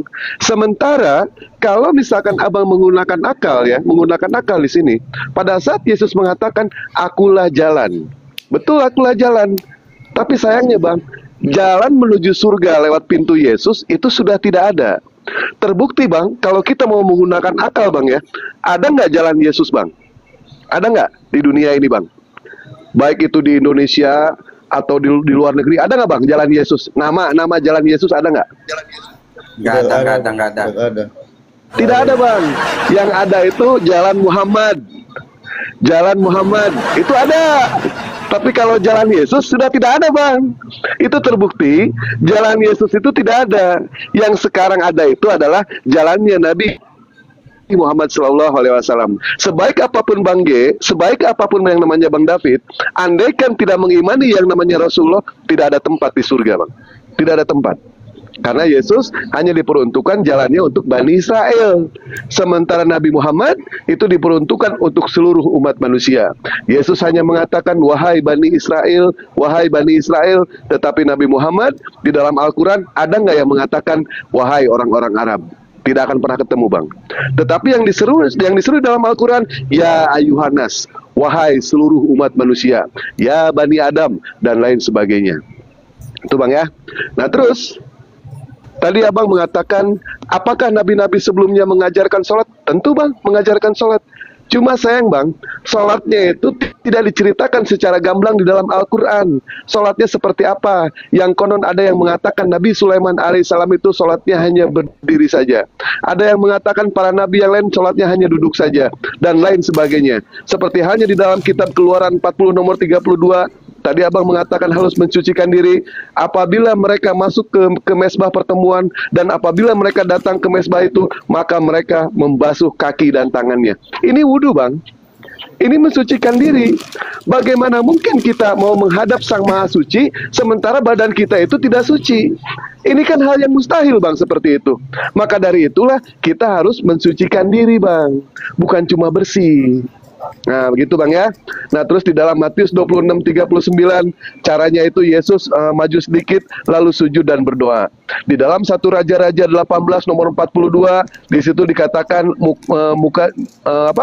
membungkuk ke tanah dengan mukanya kedua lututnya dan lain sebagainya. Nehemia 8 nomor 7, di situ dikatakan lagi sampai kepada sampai bersujud kepada tanah, Bang. Jadi seperti itu, Bang, cara yang namanya sholat di dalam nabi-nabi sebelumnya. Karena poin inti ajaran para nabi itu poin intinya cuma dua, Bang. Poin intinya, yang pertama mengesahkan Allah Subhanahu Wa Taala, dan yang kedua sholat. Itu poin inti ajaran para nabi. Dan kalau misalkan kita mau konsep keselamatan di dalam Islam, semua itu sudah masuk ke dalam rukun Islam, Bang. Rukun Islam itu ada 5. Nah, yang kelima ini semuanya sudah termasuk ke dalam sholat. Yang pertama, mengucapkan 2 kalimat syahadat, asyhadu alla ilaha illallah wa asyhadu anna Muhammad Rasulullah. Yang kedua, kita melaksanakan yang namanya sholat. Yang ketiga, kita melaksanakan yang namanya puasa. Yang keempat, kita zakat. Dan yang kelima, menunaikan ibadah haji ke tanah suci. Dan konsep keselamatan ini semua sudah terdapat di dalam sholat, Bang. Nah, pada saat kita melaksanakan sholat, apakah umat muslim kami mengucapkan 2 kalimat syahadat? Kami mengucapkan, Bang, 2 kalimat syahadat. Betul? Pada saat tahiyat akhir sama tahiyat awal, tahiyat akhir, kami mengucapkan 2 kalimat syahadat. Nah, itu sudah 2, Bang, masuk. Nah, yang ketiga, kita masuk ke puasa. Ketika yang namanya umat muslim melaksanakan sholat, apakah kita makan dan minum, Bang? Coba saya tanya umat muslim, kita pada saat puasa, pada saat kita sholat, makan dan minum tidak? Enggak. Tidak. Kita tidak ada pada saat sholat makan dan minum. Itu tandanya kita berpuasa. Pada saat kita itu menghadap yang Maha Kuasa, kegiatan apapun juga pada saat sholat itu dihentikan, Bang, semua fokus kepada sholat. Yang keempat, kita berzakat. Pada saat azan dikumandangkan, apakah kita tidak menjakatkan waktu, tidak meluangkan waktu untuk berdoa kepada Allah, untuk bersyukur kepada Allah, dan lain sebagainya? Itu kita sudah berzakat waktu, Bang. Berzakat waktu untuk apa? Untuk menghadap kepada yang Maha Kuasa. Nah, karena di dalam Islam itu ada 3 panggilan ya di dalam Islam. Yang pertama, pada saat azan dikumandangkan, ini adalah panggilan yang tidak pernah bisa kita nanti-nanti. Yang kedua, pada saat kita dipanggil untuk ke tanah suci. Dan yang ketiga, pada saat Allah memanggil kita, yaitu ajab pada saat maut itu, Bang, ya. Nah, yang terakhir, Bang, konsep keselamatan di dalam Islam yang terakhir, itu kita menunaikan yang namanya ibadah haji. ibadah haji ke tanah suci. Ketika yang namanya kita sholat, baik itu di Indonesia, baik itu di Mekah, di Madinah, dimanapun juga, sama tidak menghadap kita ke Ka'bah? Saya tanya, sama tidak umat muslim dengan yang ketika orang menunaikan ibadah haji? Sama semua bang, kami seragam semua. Jadi konsep keselamatan itu sudah ada di dalam yang namanya sholat bang, sudah ada. Nah, jadi lengkap sudah bang. Karena sesuai dengan apa yang Dewa katakan. Betul, ibadahnya rapi, ibadahnya kompak, dan lain sebagainya. Andaikan ibadahnya itu tidak kompak, kacau bang, kacau. Contoh kayak gini ya, imamnya itu orang Arab. Pada saat dia memimpin sholat, Allahu Akbar, datang orang Padang bang, Allah lagadang, beda ini. Ya kan, kacau tidak? Kacau. Datang orang Sunda. Datang orang Sunda. Allah gede pisan. Datang lagi orang Arab, orang Betawi. Allah gede banget. Wah, ini kacau bang. Ibadah kayak gitu, kacau. Ya juga ya. Ya benar ya.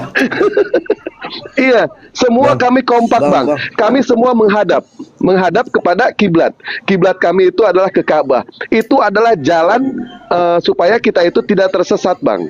Nah, kembali lagi ke tema yang tadi ketika abang menanyakan kalau Yesus itu adalah jalan, hidup, dan kebenaran. Nah, pada saat Yesus mengatakan seperti itu bang ya, sekarang yang namanya jalan harus punya arah. Setuju tidak bang? Setuju. Nah, sekarang Yesus ketika menanyakan jalan, hidup, dan kebenaran tidak akan sampai kepada Bapa tanpa melalui Yesus. Arahnya kemana bang? Saya tanya. Bangsa Israel.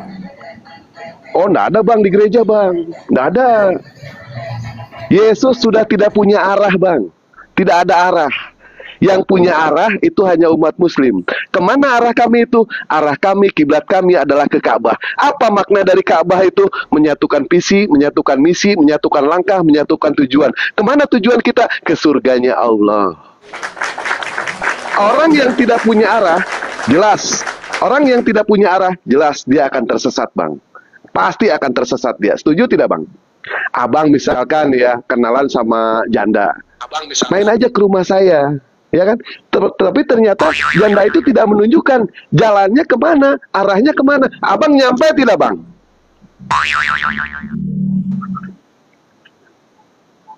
Abang tidak akan pernah nyampe bang. Kalau misalkan abang tidak punya arah. Kalau abang tidak punya arah, pasti abang tersesat. Begitupun umat muslim. Kami sudah ditetapkan arah kami, kiblat kami adalah ke Ka'bah. Siapapun juga umat muslim yang tidak melaksanakan sholat, jelas dia akan kehilangan arah, pasti dia akan tersesat. Tersesat dia pasti bang. Maka dari itu, sebagai umat muslim, supaya kita tidak kehilangan arah, jaga yang namanya sholat. Kalau itu bang, Islam itu mantap tidak bang? Apakah itu neraka kekal? Jaminannya? Oh tidak bang, tidak kekal bang. Kalau umat muslim itu bang ya, seburuk-buruknya umat muslim. Aduh musiknya. Bang G noise musik banget loh. Bang G. Di mute coba. Aku nggak bisa, moderatorku nggak fungsi soalnya. Di mute coba. Lanjut bang. Ya. Apakah umat muslim yang tidak melaksanakan sholat dia akan selamanya di neraka? Kalau di dalam Islam bang ya, seburuk-buruknya akhlak muslim, tetap ujung-ujungnya adalah surga. Tapi kemungkinan besar kalau orang seperti itu pasti akan mampir dulu bang. Entah itu mampir di syair, entah itu mampir di sakor, kami tidak tahu bang. Wallahu alam seperti itu. Tetapi kalau dia yang namanya menjaga yang betul, memang betul. Di dalam hadis diceritakan, itu pembahasannya panjang itu bang ya. Hadis Nabi Muhammad mengatakan dia bersujud kepada Allah, ya Allah tolong selamatkan hambaku walaupun dia punya iman sebesar biji jagung. Allah mempersilahkan kepada Nabi Muhammad untuk menjemput umatnya. Setelah itu Nabi Muhammad bersujud lagi di hadapan Allah. Nabi Muhammad mengatakan kepada Allah, ya Allah tolong selamatkan umatku walaupun di dalam hatinya ada iman sebesar biji jaroh. Allah izinkan, Allah selamatkan itu. Dan kemudian Nabi Muhammad pun bersujud kembali sampai Nabi Muhammad mengatakan kepada Allah, ya Allah tolong selamatkan umatku walaupun di dalam hatinya dia pernah mengucapkan la ilaha illallah Muhammad Rasulullah. Jadi dari yang biji jagung, biji kurma, biji jaroh, biji sawi sampai akhirnya yang tidak ada biji sama sekali bang, hanya mengucapkan la ilaha illallah Muhammad Rasulullah, dan itu pun pada saat menikah, gitu bang. Ya, Dan Nabi Muhammad abang tadi mengatakan, ya. Nabi Muhammad kan untuk Kenapa, Bang? seluruh umat ya. Nah, ketika waktu Betul. Nabi Muhammad itu menjemput umatnya itu, apakah yang akan menjemput umat Kristen, Hindu, Buddha gitu? Oh enggak bang, Nabi Muhammad hanya menjemput umatnya saja bang. Dari mana kenalnya itu? Dari kami sholat bang. Nanti Nabi Muhammad akan mengenali kami lewat sholatnya bang. Makanya orang yang tidak melaksanakan sholat, Nabi Muhammad tidak akan kenal bang. Maka dari itu, selagi kita masih bernapas, jagalah sholat kita. Insya Allah setelah kita berhenti bernapas nanti, sholat itulah yang akan menjaga kita nanti. Yang namanya sholat itu bukanlah part time. Yang namanya sholat bukanlah sometime. Yang namanya sholat bukanlah no time. Harus full time, juga on time. Karena mati itu anytime. Alright. Gitu bang. Hidup janda.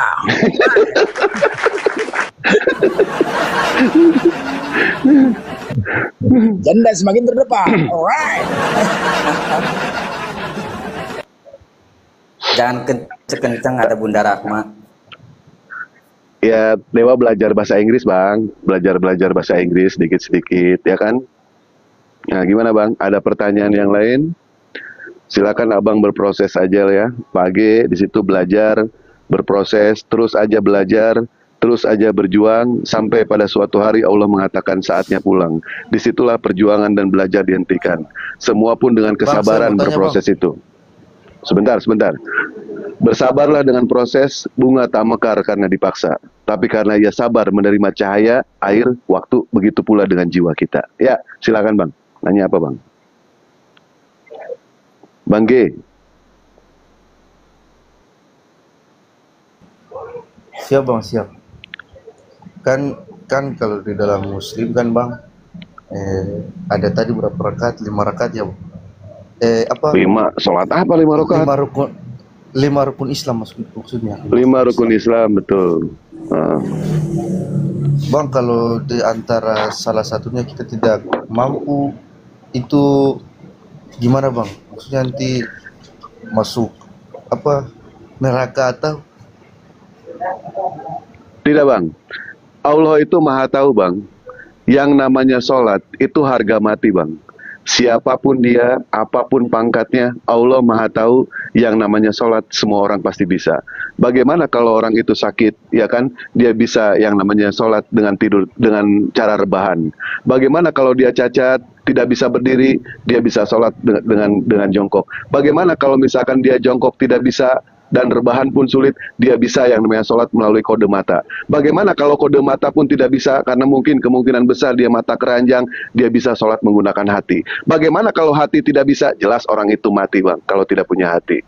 Allah maha tahu bang, sholat itu pasti bisa, siapapun juga bisa melakukannya bang. Karena percuma umat muslim melakukan hal kebaikan apapun juga, dia sodako setiap bulan, dia berangkat naik haji setiap tahun, tapi ketika dia tidak melaksanakan sholat, imannya amal kebaikannya sulit untuk sampai bang, sulit untuk sampai. Tetapi ketika umat muslim itu melaksanakan yang namanya kebaikan, terus dia sholat, insya Allah amal kita itu langsung sampai. Karena Allah menilai dari yang namanya sholatnya. Kalau sholatnya baik, insya Allah amalnya itu baik. Kalau sholatnya buruk, amalnya pun pasti itu buruk bang. Maka dari itu, sesuai dengan apa yang Dewa katakan, jagalah yang namanya sholat, insya Allah selagi kita masih bisa bernapas, jaga yang namanya sholat. Dan setelah kita berhenti bernapas nanti, insya Allah sholat itulah yang akan menjaga kita nanti. Itu bang. Tapi kesimpulannya ibadah apapun kalau ibadahnya bukan sholat itu nggak ngejamin surga ya? Oh, sholat juga nggak bisa ngejamin surga bang. Sholat juga nggak bisa. Sholat itu kewajiban bang. Sholat itu kewajiban. Tidak ada umat muslim ketika sholat itu kami itu untuk mendapatkan surga. Tidak ada. Sholat itu kewajiban. Kita ini pantas tidak? Kita ini kan seorang hamba, bang. Seorang hamba. Allah hanya memerintahkan kepada kita 5 waktu. Kita ini sanggup nggak sih seorang hamba? Sanggup kak? Buktinya, alhamdulillah. Kita banyak yang sanggup, bang. Gitu, bang. Kata siapa umat muslim mengatakan sholat bisa menuntun kita ke surga? Mimpi bang, jangan mimpi. Ya, sholat yang kita kerjakan ini berapa tahun sih? Usia kita ketika di dunia berapa tahun sih bang? Berapa tahun? Kalau kita mau hitung-hitung bang, bahkan saya pribadi ya bang, saya pribadi, andaikan saya mau ngomong kepada abang nih ya, saya pribadi belum tentu bang, saya bisa langsung masuk ke surga bang, walaupun saya sering menjaga yang namanya sholat, belum tentu bang. Harapan kami sebagai umat muslim untuk masuk ke dalam surganya Allah itu sangatlah tipis bang, sangat tipis.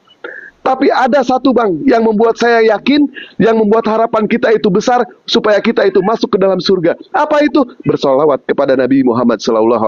Itu yang membuat harapan kita itu besar bang. Itu, ya. Bisa jadi bang, sholat yang kita kerjakan selama ini kita punya sifat ria.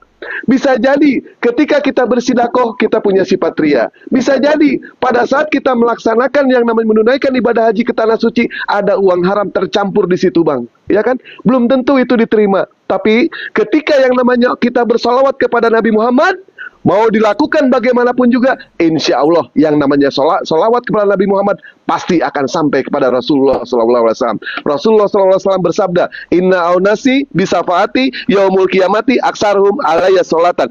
Sesungguhnya orang yang dekat denganku nanti adalah orang yang bersolawat kepadaku. Nah, ini yang membuat harapan saya besar bang. Saya bersolawat. Bayangkan, umat muslim setiap hari bersolawat berapa kali? Dalam sholat kita bersolawat bang. Mau dilakukan dalam hal apapun juga bang, salawat itu bang, insya Allah yang namanya salawat, pahalanya pasti Allah terima. Pasti itu bang. Ya, tidak akan ada yang pernah yang menghalangi. Ketika di dalam hadis dikatakan bang, pada saat Allah Subhanahu wa Ta'ala memerintahkan kepada malaikat untuk menghitung tetesan air hujan yang jatuh ke langit, yang jatuh dari langit ke bumi, malaikat itu sanggup untuk menghitung bang. Tetapi pada saat Allah memerintahkan kepada malaikat untuk menghitung berapa banyak pahala solawat, kalau misalkan kita bersolawat itu secara berjamaah bang, malaikat tidak sanggup untuk menghitung bang. Betapa luar biasa yang namanya salawat itu bang. Allahumma sholli ala sayyidina Muhammad wa ala ali sayyidina Muhammad.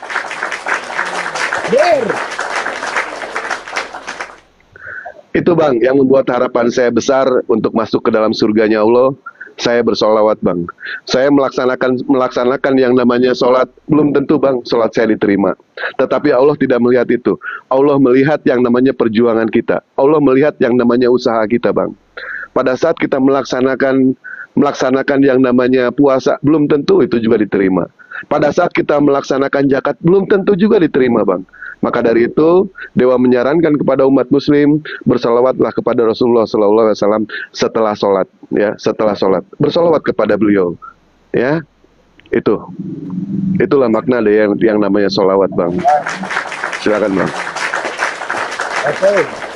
Ya, mungkin sedikit ya Gi ya. Salah satunya ibadah sholat kami ketika imamnya itu tukang beca atau siapapun ya, dia memenuhi syarat. Udah, kemudian jemaahnya itu presiden, nggak bisa berhenti.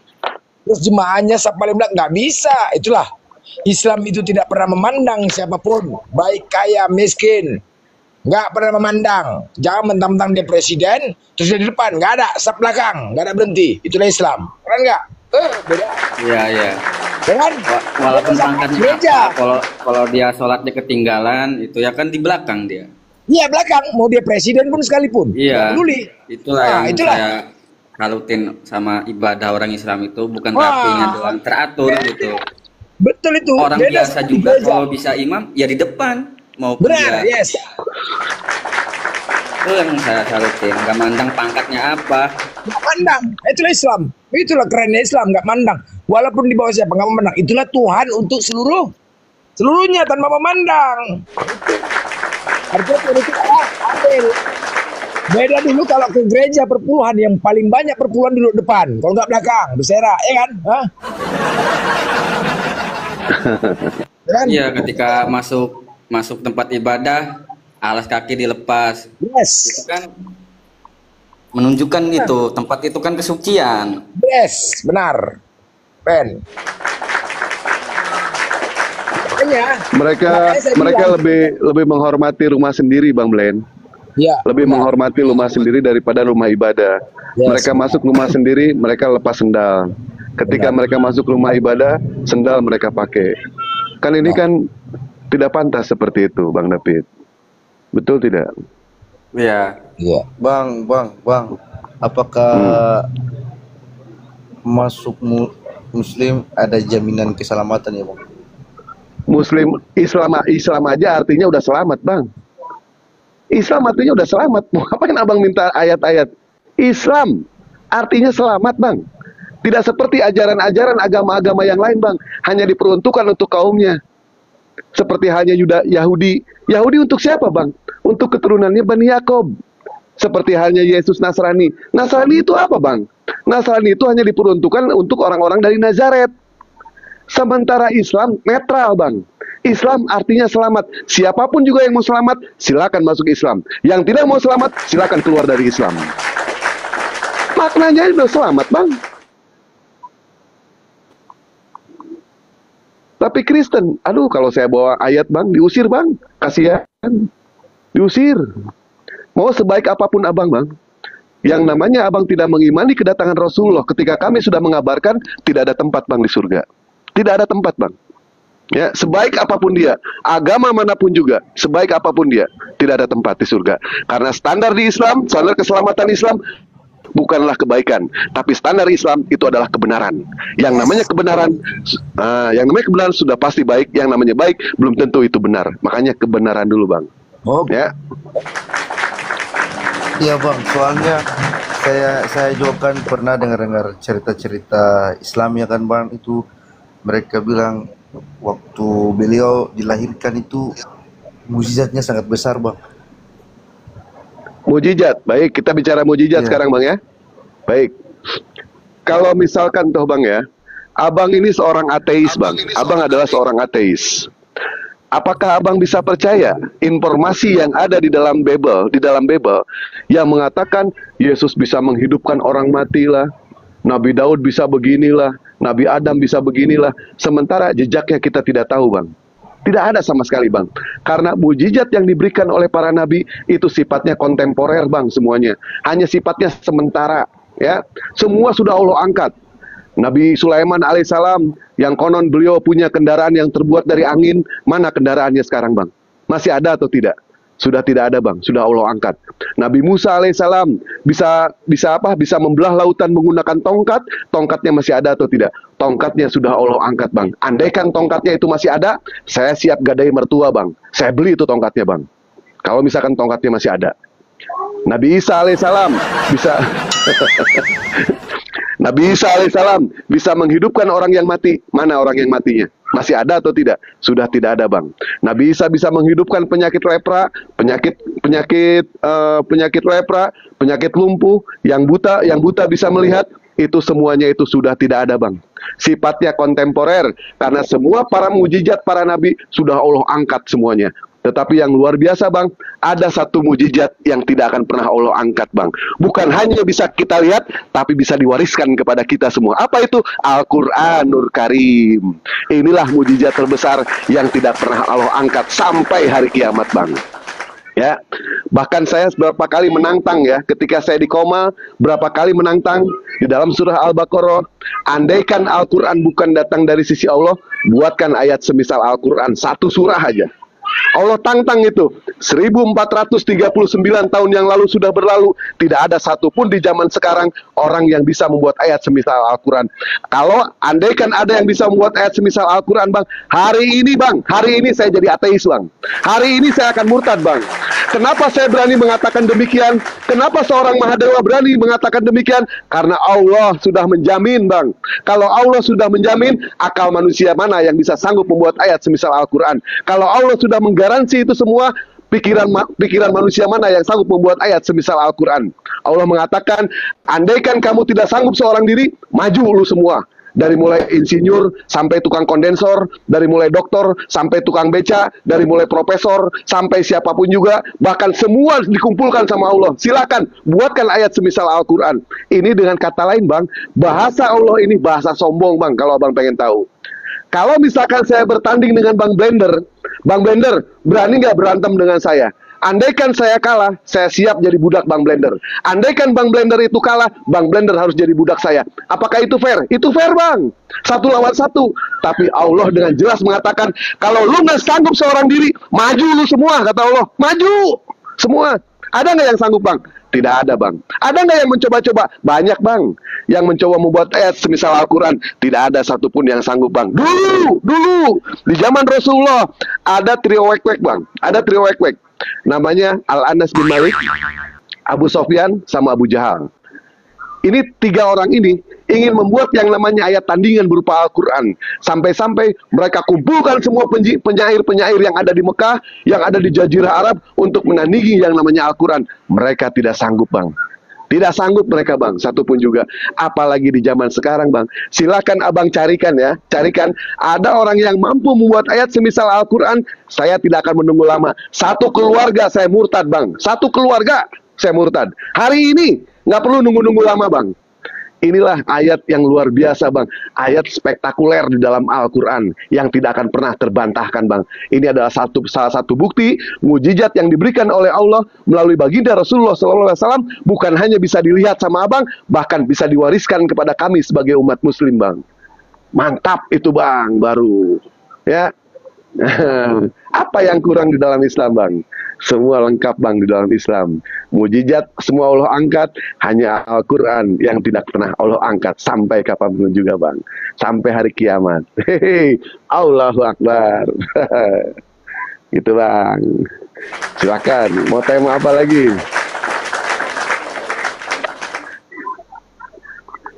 Intinya ginilah. Intinya gini, sebentar, David. Intinya kalau masuk Islam, yang cewek-cewek Islam tuh wangi-wangi, bersih-bersih. Itu yang pertama. Ini kira Khadijah aja bersih ini. Mana? Cantik ini. Mana? Kau sekarang belum bisa kau bilang cantik, muka kau peta. Belum bisa kau sekarang. Kau nanti berubahnya nanti kalau kau sholat, wudhu tiap hari. Itu dia berubah. Wudhu terus. Sekarang mana bisa muka kau peta. Ini saya selera, kau bau nggak sunat. Aku aja dulu sunat tuh gara-gara cewek dulu. Punya kau bau kali, Bang. Gara-gara cewek sunat tuh, nggak selera cewek. Banyak kali aku ditolak cewek gara-gara nggak sunat. Sunat itu mukanya imut, mukanya itu. Siapa? Dulu Bang David, dulu Bang David ya, Bunda Siti Khadijah itu apa sih namanya? Apa sih? Ibaratnya begini ya, yang namanya perempuan atau wanita yang cantik itu, dia itu akan takut kalau misalkan terbakar oleh matahari. Mungkin dia sudah melakukan pedicure, manicure, dikukur, makan bubur, dicukur atau apapun juga. Dia takut, Bang.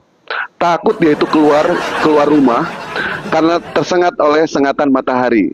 Tapi sekarang, Bang, Bunda Siti Khadijah, Bang, ya, sudah akhlaknya sudah baik, sedangkan wanita yang cantik akhlaknya akan takut terbakar api neraka, Bang. Jangan takut terbakar sama matahari, Bang. Ya? Sekarang dia udah takut, Bang. Ya, Abang nggak takut, Bang? Terbakar matahari?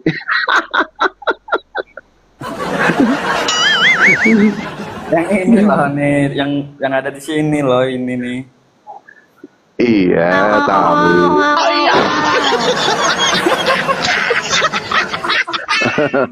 Nggak boleh. Islam nggak boleh gitu, nggak boleh menginginkan orang lain. Islam nggak boleh. Kalau Kristen baru boleh. Nggak boleh. Jangan. Jadi kalau misalnya mukanya manis. Iya, itu karena wudhu, sholat. Itu dia dengan sendirinya. Karena nggak makan babi juga, Bang. Betul, karena makan babi. Gitu ya. Suaranya enak amat ya. Oh iya dong, apalagi kalau baca Bible, Bang, penuh hikmat.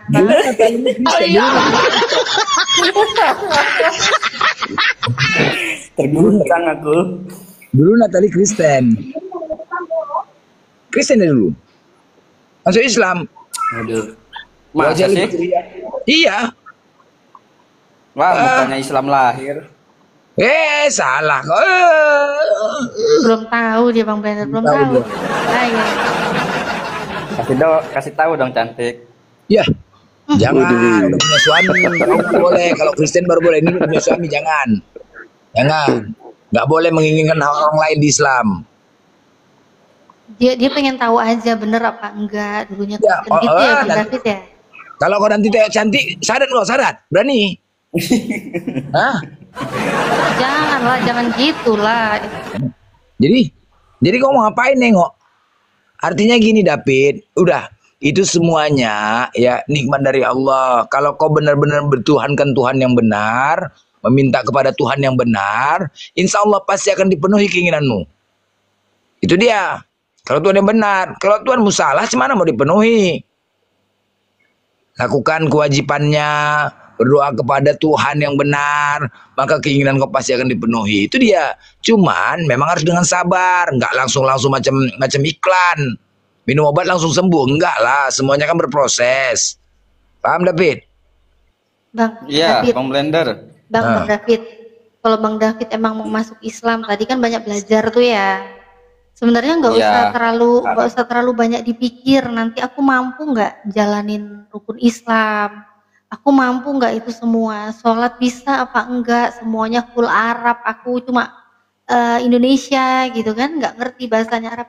Nggak usah dipusingkan Bang. Pasti Bang David mikirin kayak gitu juga ya kan? Pernah mikir gitu ya? Iya. Nah, nggak usah pusingin gitu Bang. Soalnya gini Bang, Abang, kalau memang udah yakin Islam itu benar, Abang yakin Abang ini harus ke Islam. Kalau memang udah yakin, ya udah Bang. Iya. Abang tuh jangan nunda kebaikan. Kita nggak ada yang tahu umur kita kapan. Gak usah menggatal juga suara hak-haknya, biasa aja kali. Jadi nggak usah dipusingin. Nanti aku tunggu belajar dulu deh. Makanya Bang Blender bilang berproses. Jangan bilang nunggu aku selesai bisa sholat, bisa ini, bisa Quran, bisa ini itu baru aku masuk Islam. Jangan gitu Bang. Kita nggak ada yang tahu umur kita itu sampai kapan. Iya kalau kita bisa menjamin. Nanti setelah aku syahadat, ya berapa tahun lah baru aku meninggal. Nanti setelah syahadat barulah aku meninggal. Kita nggak ada yang tahu. Yang pasti kita tuh jangan nunda kebaikan. Kita nggak ada yang tahu umur kita sampai kapan. Kalau kita yakin kita harus masuk Islam, kita udah tahu Tuhan yang benar itu Islam yang memperkenalkan. Ya udah, kita pegang dulu aja kuncinya. Setelah kita masuk Islam, ini yang aku alamin sendiri Bang. Ini aku rasa pun rata-rata semua mu'alaf juga kayaknya ngalamin dengan apa yang aku alami juga. Setelah bersyahadat, semua yang Allah perintahkan, yang Allah wajibkan kepada hamba-hambanya, Allah mampukan Bang. Yang dulunya aku pikir Islam itu sholatnya sulit, bahasanya Arab, aku nggak bakal bisa. Ternyata setelah bersyahadat, Allah mudahkan itu semua. Gak lama setelah bersyahadat gampang. Ternyata dulunya aku menghafal Bible-ku, itu dulu nggak bisa gitu. Bertahun-tahun aku jadi oten dulu, sulit banget hafalin Bible. Ternyata setelah bersyahadat, mau hafal bacaan-bacaan sholat, gampang banget Allah permudah. Bahkan arti-artinya pun kalau mau dipelajari, gampang. Setelah dibaca aja terjemahannya mengerti, ini maknanya apa. Oh ternyata Allah itu memang yang selama ini aku cari ya begini. Ternyata Allah itu esa, Allah itu tempat bergantung bukan yang digantung. Allah itu nggak ada yang serupa dengan apapun. Ini semua yang aku cari tahu. Dan itu aku ternyata hafal dulu Arabnya. Setelah itu baru aku tahu terjemahannya. Ternyata ini yang aku cari. Ternyata Allah itu mudahkan semuanya. Jadi jangan terlalu dipikir nanti tunggu aku pintar dulu. Nggak ada itu ceritanya. Jangankan tunggu pintar dulu Bang. Kami yang udah berislam, yang udah beberapa tahun, bahkan yang orang-orang udah Islam dari lahir, ini aja perintahnya tetap sama. Apa Bang yang Allah perintahkan? Perbaikilah sholatmu, maka Allah akan perbaiki hidupmu. Kenapa di situ Allah ngomongnya perbaiki? Bukan ngomong sempurnakan. Karena Allah maha tahu, nggak ada manusia yang bisa sempurna. Bisanya kita hanya memperbaiki. Jadi apa yang kita lakukan hari ini, nanti, ke depannya, kita hanya bisa memperbaiki. Gak ada manusia tiba-tiba sempurna, itu gak ada, sampai kapanpun gak bisa. Makanya perintah sholat aja apa? Perbaiki sholatmu, maka Allah akan perbaiki hidupmu. Jadi jangan takut Bang. Karena tadi ya Bang ya, kita mikir deh, kita ini gak tahu ya. Iya kalau memang kita ini bisa lah, dikasih kesempatan untuk bersyahadat dulu gitu ya sebelum kita meninggal. Tapi kalau enggak gimana? Kita gak bisa loh. Aku nggak bisa maksa Bang David, Bang Blender nggak bisa maksa Bang David, bahkan Bang Zuma, Gurunda pun nggak bisa maksa-maksa Bang David, ayo masuk Islam, ini Islam gini loh, nggak bisa Bang. Islam itu memang bukan paksaan, tapi sebenarnya yang bisa memaksa diri kita sendiri itu adalah diri kita masing-masing sendiri. Kita ini mau memaksa diri kita terpaksa masuk surga, atau kita ini mau sukarela masuk neraka. Itu pilihan kita Bang. Kalau aku pribadi, aku lebih memilih memaksa diriku masuk surga daripada dengan sukarela aku masuk neraka. Gak ada yang kuat Bang masuk neraka. Kita hidup di Indonesia, iklim bolak-balik, cuaca berubah-berubah. Panas aja kita nggak tahan, panas dunia, apalagi panas neraka Bang. Gitu Bang David, itu aja sih. Nanti dia ngantuk ketiduran pula, dia bahaya nanti, mimpi apa nanti dia. Ya Kak, atau apa sih, kan gimana sih awalnya itu, kan udah masuk sore tuh kan sholat, udah masuk pertengahan itu malam sholat pertama melakukannya itu ngeluh enggak gitu ya kan? Enggak, waktu sore ngeluh. sholat, Enggak ngeluh. Justru udah geser Bang, malam sholat. dulu aku juga mikir gitu Bang, ini pasti ribet banget. Aku dulu waktu Iya masih kan? OTEN, ngelihat temanku sholat, ini ngapain sih dari tadi bolak-balik sholat, nggak bisa apa sekalian Iya. semua itu. Iya kan, pernah mikir gitu kan? Ternyata enggak Bang. Iya. Ternyata Bang, setelah mengucapkan 2 kalimat syahadat Bang, sholat itu aku selalu tunggu-tunggu Bang. Jam-jam mendekati azan itu aku tunggu-tunggu, aku udah wudhu, udah pakai mukena, walaupun sholat belum pinter, masih terbata-bata, itu aku udah nunggu-nunggu Bang. Ternyata sholat itu nikmat, betah aku sholat Bang. Aku tunggu-tungguin waktu sholat itu. Kadang belum waktunya sholat, cuma orang doa-doa di masjid ya, aku kira itu azan, aku sholat Bang. Setelah itu ternyata ada azan lagi, ya sholat lagi karena tadinya belum sah karena belum waktunya. Ternyata nikmat Bang, itu yang malah dirindukan Bang. Kadang Bang, apalagi wanita ya, wanita kan ada yang namanya diharapkan sholat saat berhalangan, saat menstruasi Bang. Itu aku aja tuh sering saking kebiasaan sholat Bang, aku lupa kalau aku sedang halangan, aku wudhu, udah pakai mukena mau sholat, ternyata baru ingat. Kadang juga lagi nggak boleh sholat, tapi karena kerinduan sholat, kenikmatan sholat, ya Allah aku pengen sholat, ya Allah aku pengen sholat, karena memang nikmat Bang sholat itu Bang. Nikmat banget, nggak ada tempat ternikmat ya Bang ya, selain tempat kita itu bersujud hanya kepada Allah. Itu yang paling nikmat Bang. Nggak pernah aku ketemu tempat lain yang senikmat saat aku itu bersujud kepada Allah. Gitu Bang. Tapi Allah itu marah nggak ketika kakak itu halangan sholat gitu karena kelupaan? Oh kalau kelupaan enggak lah Bang. Kelupaan enggak lah, karena kan memang gini Bang. Kita tuh nggak usah mikir gini ya, kita nggak usah mikir ini sholat saya diterima apa enggak. Ini sholat saya ternyata saya tadi karena lupa, saya lalai karena kebiasaan saya sholat. Allah itu maha tahu, ya benar, Allah itu maha tahu. Nggak mungkin di saat saya karena kebiasaan saya sholat, kemudian karena saya ini rindunya merasakan nikmatnya sholat kepada Allah, saya sholat, saya tiba-tiba dikenain dosa. Enggak, justru gini Bang, Allah itu kita niat aja, Allah udah catat niat kita. Walaupun ternyata kita nggak bisa melakukan itu, Allah udah catat. Jadi bedanya gitulah Bang. Orang kalau belum bersyahadat hanya memikir-mikirkan nanti kedepannya gimana, dengan orang yang memang sudah bersyahadat, semuanya akan berubah. Ya ini yang kurasain Bang, Allah mudahkan semuanya. Apa yang dulu aku kira ribet ternyata enggak. Berhijab pun gitu Bang, aku waktu masih OTEN, beserak Bang. Tampilanku Bang, dulu tampilanku, aku suka tuh tampilan yang full terbuka, aku nggak suka yang tertutup. Aku pikir bakalan risih lah kalau pakai kerudung, ternyata enggak. Setelah bersyahadat, aku langsung beli hijab, aku pakai kerudung sembunyi-sembunyi Bang. Hampir setahun aku nyembunyiin keimananku di orang tuaku. Dulu aku mu'alaf, aku masih tinggal sama kedua orang tuaku. Aku sembunyiin sholatku, hijabku aku sembunyiin. Mau ke kantor itu hijab itu aku bawa Bang di tas, aku sembunyiin hijabku. Udah agak jauh dari rumah baru aku hijaban. Sampai kantor taunya orang-orang lihat aku udah berhijab. Oh Natali udah mu'alaf. Pulang dari kantor pun gitu, aku pakai hijab. Deket rumah aku lepas lagi, simpen di tas biar nggak ketahuan. Sholat sembunyi-sembunyi, jemur kerudung itu di dalam kamar biar nggak ketahuan orang tua.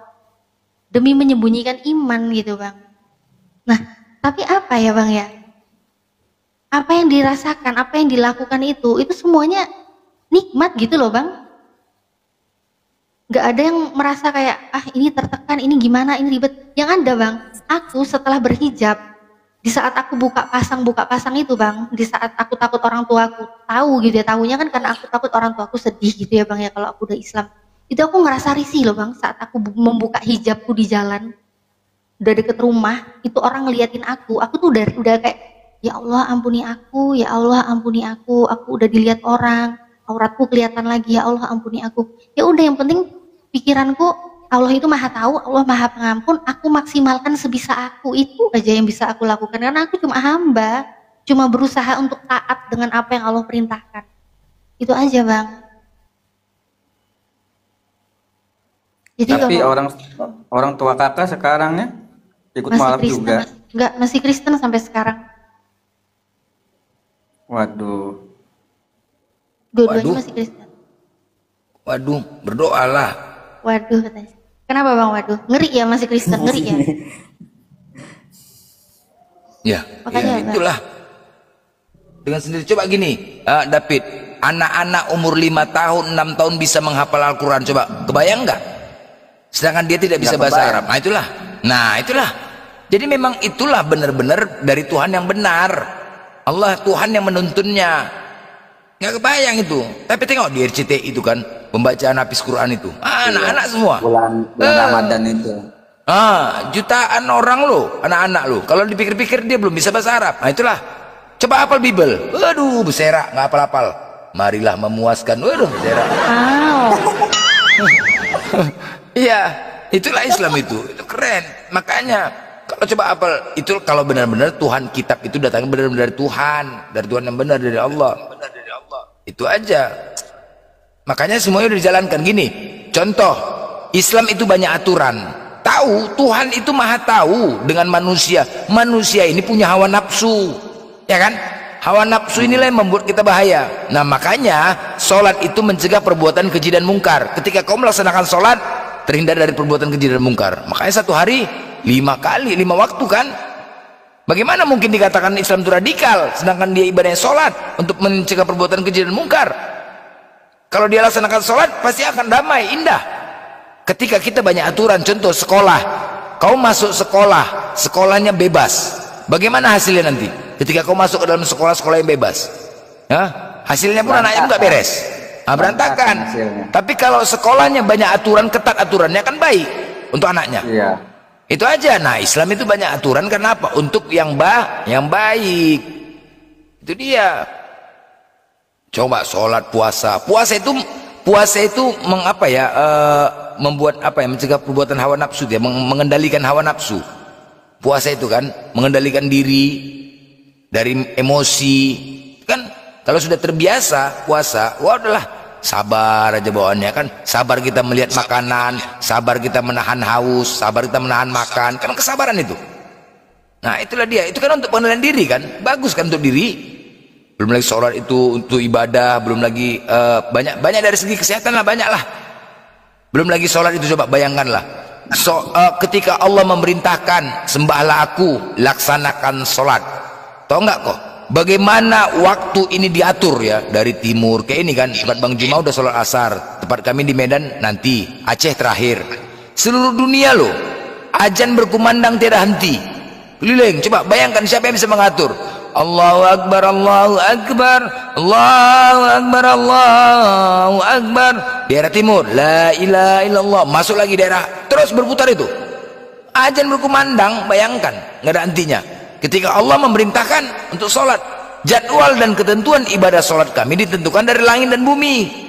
Langit dan bumi, sedangkan Allah pencipta langit dan bumi. Hanya Allah lah yang bisa mengatur jadwal ibadah sholat kami, karena Allah yang menciptakan langit dan bumi. Itu dia.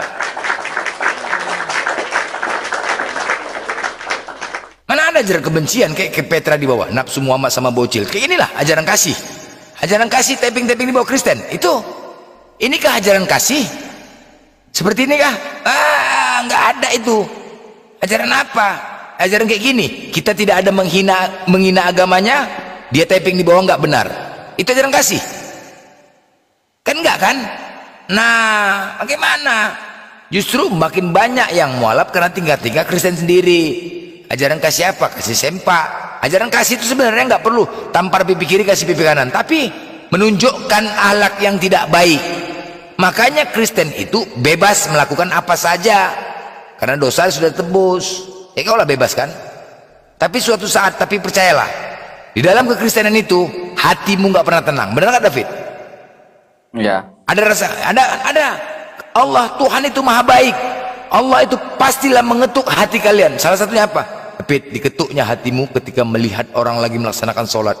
Indahnya Islam ini ya, melaksanakan sholat ya. Pas itu Allah ketuk. Terus kemudian Allah ketuk hatimu dengan agamamu sendiri. Kayaknya ada yang nggak benar di agamaku ini, tapi apa ya? Pasti gitu. Pasti di dalam hidupmu ada Allah ketuk itu, karena Allah maha baik. Nah, ketika Allah mengetuk hatimu itu, segeralah kau mencari kebenaran. Sama ketika kau sakit, segera kau minum obat. Ketika kau haus, segera kau minum. Ketika diketuk hatimu untuk mendapatkan kebenaran, segera kau cari kebenaran. Itu dia. Dan lakukan, jangan pernah terlambat. Itu. Tapi ketika saya tahu kebenaran itu Bang, teman-teman Katolik tuh kayak apa sih? Awas lo, jangan Islam. Emang ada gitu di Islam kejaminannya. Kan doa aja semoga aja di Islam. Banyakin baca Alkitab deh kan katanya tuh. Nah, saya semakin baca Alkitab kan malah semakin ketahuan itu bobroknya. Itu semoga gini lah. Islam itu merendahkan diri, bukan sombong. Yang pasti itu milik Tuhan. Pasti itu. Ketika mengatakan insya Allah itu dengan cara merendahkan diri kita itu. Insya Allah. Karena yang pasti itu milik Tuhan.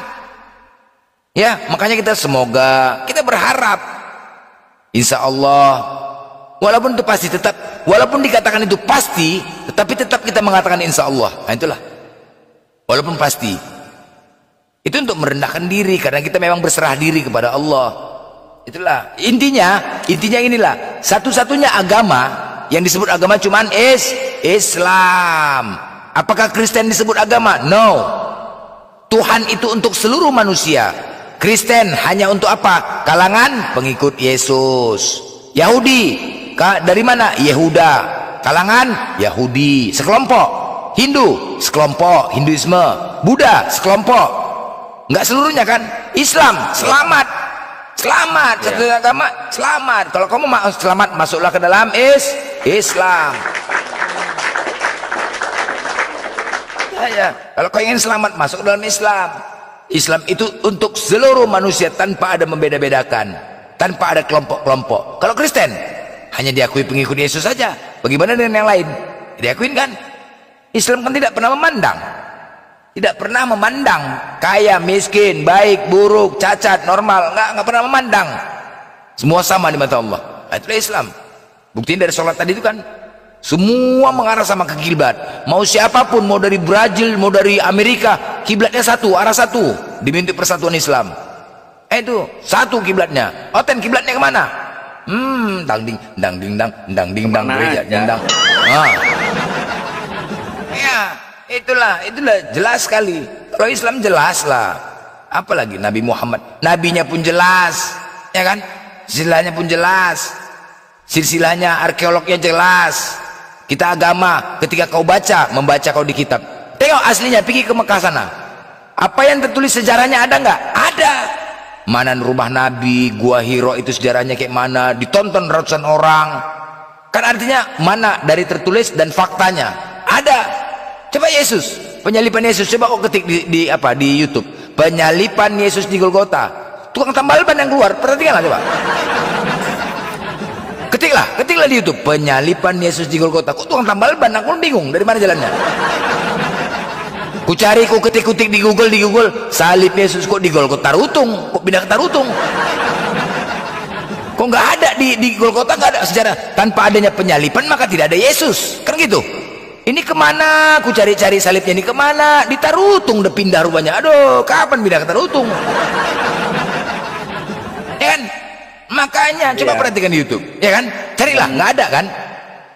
Ya, kadang saya juga mikir apa itu fungsinya pengakuan dosa. Itu aja mikir. Benar. Tuhan menjelma. Ngapain kalau dia menjelma, kalau Tuhan nggak perlu harus dilahirkan, tiba-tiba cering datang ya kan? Tiba-tiba cering datang dia. Oh, tiba-tiba memberi mujizat. Ngapain harus dilahirkan 9 bulan? Coba.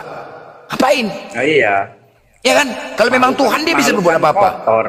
Makhluk kotor masa iya gitu. Tiba-tiba datang dia ke bumi, cering dengan orang sebuah orang laki-laki yang misteri kan? Misteri dari mana? Orang kan menyangka dari mana dia nih? Tiba-tiba memberikan mujizat. Orang percaya ini dari lahir tahu kita silsilahnya. Kau di dalam kandungan 9 bulan banyak kali gaya kau kupijak kepala kau nanti kan begitu aja kan? 9 bulan nggak bisa berbuat apa-apa. Tahu kan? Ya. Iya, betul kan? Nah, itu dia. Jadi itulah nggak masuk akal. Kalau Tuhan memang datang, Tuhan itu kayak raja di atas raja. Seharusnya dia didampingin, dimuliakan, ya kan, dikawal. Aku kalau misalkan aku jadi kayak gitu Yesus, ku pecat prajurit lu, kok dibiarkan pula Tuhan yang dipukuli. Aneh aja ya kan? Coba kayak gitu. David, kalau kita nanti di akhirat gini lah David ya. Kalau misalkan di akhirat kita kumpul semua, udah, ini misalkan Yesus jadi Tuhan. Kau mau nggak ku ajak, Pit, yuk kita cekek yuk Yesus yuk, pulang. Yuk, kenapa? Loh, dia kan lemah dia kan. Yuk kita kudeta di sana, bisa nggak? Ya kan pasti kita berpikir, dia kan lemah di dunia, kita kudeta yuk. Kan bisa aja kan pemikiran kita gitu. Sedangkan aku aja berantem sama 5 orang aja bisa menang. Untuk apa? Kita kudeta. Nggak mungkin Tuhan lemah. Kalau Tuhan lemah hancur lah, ya kan? Nah itu secara akal. Masa dibiarkan kayak gitu? Enggak lah. Kita malah justru Islam memuliakan. Di sini malah kita membela. Janganlah direndahkan, itu manusia loh. Yesus itu manusia sama kayak kita. Janganlah dihinakan, direndahkan seperti itu. Jangan loh. Mati ditelanjangi itu kan sedih kita ngelihatnya. Kita di sini membela untuk memuliakan dia. Tapi malah Kristen merendahkan, nggak boleh gitu. Kita sama-sama manusia kok, ya kan? Cocok kok rasa? Itu makanya bertuhankan Tuhan yang benar. Pokoknya intinya itulah kau pahamilah. Kau nggak pernah gereja, nggak pernah? Nggak pernah? Nah, doktrin gereja itu nyanyian. Jadi kalau nyanyian itu puji-pujian itu, ada yang ngajar enggak? Itu nyanyiannya itu apa ya? Pasti suara nadanya ditinggikan daripada liriknya kan? Encus bobo, gitu kan? Cus bobo, gitu kan? Untuk bangun nyanyi. Itu ya. Kalau tidak bobo digigit nyamuk. Itu artinya nadanya ditinggikan, liriknya sebenarnya mantra itu. Itulah bahaya, itulah doktrin, itulah mantra-mantra kepada mereka. Ame belalang kupu-kupu.